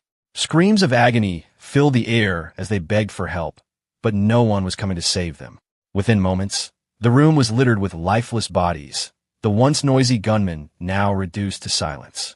Now, only the captives remained, watching in stunned horror. Their savior, if he could even be called that, stood before them, his presence just as terrifying as the men he had just slaughtered. Fear gripped their hearts as uncertainty loomed over them. Who was this zombie? And why was he helping them? A terrifying thought crossed their minds. What if they were next? Just then, the door creaked open, and Xiaoyang stepped in, casually addressing the undead warrior. With a smirk, he remarked that Chun Chong was moving insanely fast, even with his chain mask still on. At this, Chun Chong simply chuckled and said that it made things look even cooler. The tension in the room spiked instantly. The captives froze, their eyes widening in terror as the realization hit them. A zombie that not only fought but also spoke. The fear on their faces was unmistakable, and not a single one of them dared to move. After wiping out all the goons, the zombie, Chun Chong, stood up with eerie calmness. The moment he moved, fear spread through the crowd like wildfire. A few girls instinctively clung to each other, their eyes wide with terror. It wasn't every day they found themselves standing in front of a zombie, and frankly, there was no good reason to ever get used to it. The mere sight of him sent chills down their spines. Sensing their panic, Xiaoyang quickly reassured everyone, telling them not to be afraid. He explained that Chen wouldn't attack them, but his words did little to ease their fear. One of the frightened girls, her voice trembling, pointed out that this wasn't just any zombie. This was a monster, a super-powered freak who had just slaughtered an entire gang without even blinking. Hearing this, Xiaoyang smirked and asked her if she had ever seen a zombie like this before. Another girl hesitated before answering that she had. His expression hardened as he pressed her further, asking where exactly she had seen one. The girl responded that there was a similar creature in the Decor City, located east of the city. The moment he heard this, Xiaoyang's face darkened. Muttering to himself, he realized that things were escalating way too fast. He had expected at least a month or two before such beings started appearing, but this was happening much sooner than anticipated. And to make matters worse, Decor City wasn't far from Old Tea Leaf Town. If this was true, things could get dangerous real quick. Meanwhile, Chun Chong had been listening but couldn't quite grasp the situation. Curious, he stepped forward and asked Xiaoyang what they were talking about. With a serious tone, Xiaoyang explained that creatures like him did exist. Depending on the circumstances of their mutation, some rare zombies retained parts of their sanity and memories, which made them far more dangerous than the mindless ones. Their hunting abilities were vastly superior, but due to the instability of their mutation, most of them had violent tempers, making them unpredictable and deadly. Hearing this, Chun Chong stiffened. A sliver of doubt crept into his mind. Could he also become dangerous? Could he lose control one day and turn into something worse? The thought unsettled him. But before his worries could spiral, Xiaoyang placed a reassuring hand on his shoulder, looking him straight in the eye. He told him not to worry. Chun was one of the luckiest among the lucky ones. And besides, Xiaoyang was there. If anything ever went wrong, he'd make sure Chen didn't lose himself. Pushing those thoughts aside, Xiaoyang then turned to the others and asked if there were any more survivors in the villa. A few people immediately responded, saying that there were still some locked inside the sales office. Someone else added that there was a chance people were trapped in the basement as well. As Xiaoyang stepped out with the others, his eyes swept across the surroundings, and what he saw made his stomach twist. Bloodstains covered every corner, smeared across walls, and pooling on the ground. But things got worse when he reached one of the rooms. The scene inside was downright horrific. Severed hands, legs, and even heads were scattered everywhere. Not a single person was left alive. Someone nearby muttered that these people used to capture one survivor from the nearby areas every day and slaughter them right here. Hearing this, Xiaoyang's mind started piecing things together. No wonder this part of the city had no gathering places, everyone who wandered and never made it out. But something still didn't sit right. He couldn't wrap his head around how they managed to kill so many people at once, and, more importantly, how they were eating them all. In response to his unspoken question, one of the survivors explained that these people regularly transported the meat elsewhere, so no one really knew how much they actually consumed. Xiaoyang, however, had seen enough bodies to get a rough estimate of how many had died here. Even so, the sheer amount of meat involved left him uneasy. A chilling thought crept into his mind. Were they feeding it to zombies? Shoving that thought aside for now, Xiaoyang turned to Brown Hair and asked about the location of the sales office. Brown Hair quickly answered, saying it was on the south side, about a kilometer away from here. That was where the captured people were first locked up, and those who became useless or lost their will to fight were sent there for immediate slaughter. Just then, a notification appeared before Xiaoyang, detailing his mission. The task required him to extend the community, improving its rating as much as possible. His current rating stood at 2, with 20 bonus points and a total of 36 points. The story now shifted to the sales office, where a few guards stood watch. They had heard gunfire from the north gate, and one of them was beginning to look uneasy. Seeing his concern, another guard brushed it off, saying there was nothing to worry about. They were probably just practicing by shooting at live targets. But before they could even process what was happening, Chunchong suddenly jumped behind them and slit their throats. The faint sound of their dying gasps wasn't nearly loud enough to alert anyone else. Inside the sales office, several girls sat huddled together, wearing barely any clothes. Their hollow expressions said it all. These were the ones who had been continuously abused. A sudden noise from outside made them freeze. Panic spread among them, and one or two girls, too scared to even think straight, shouted in desperation that they didn't care what was happening outside as long as no one came in. One of them, trembling violently, cried out that she was too exhausted to endure any more.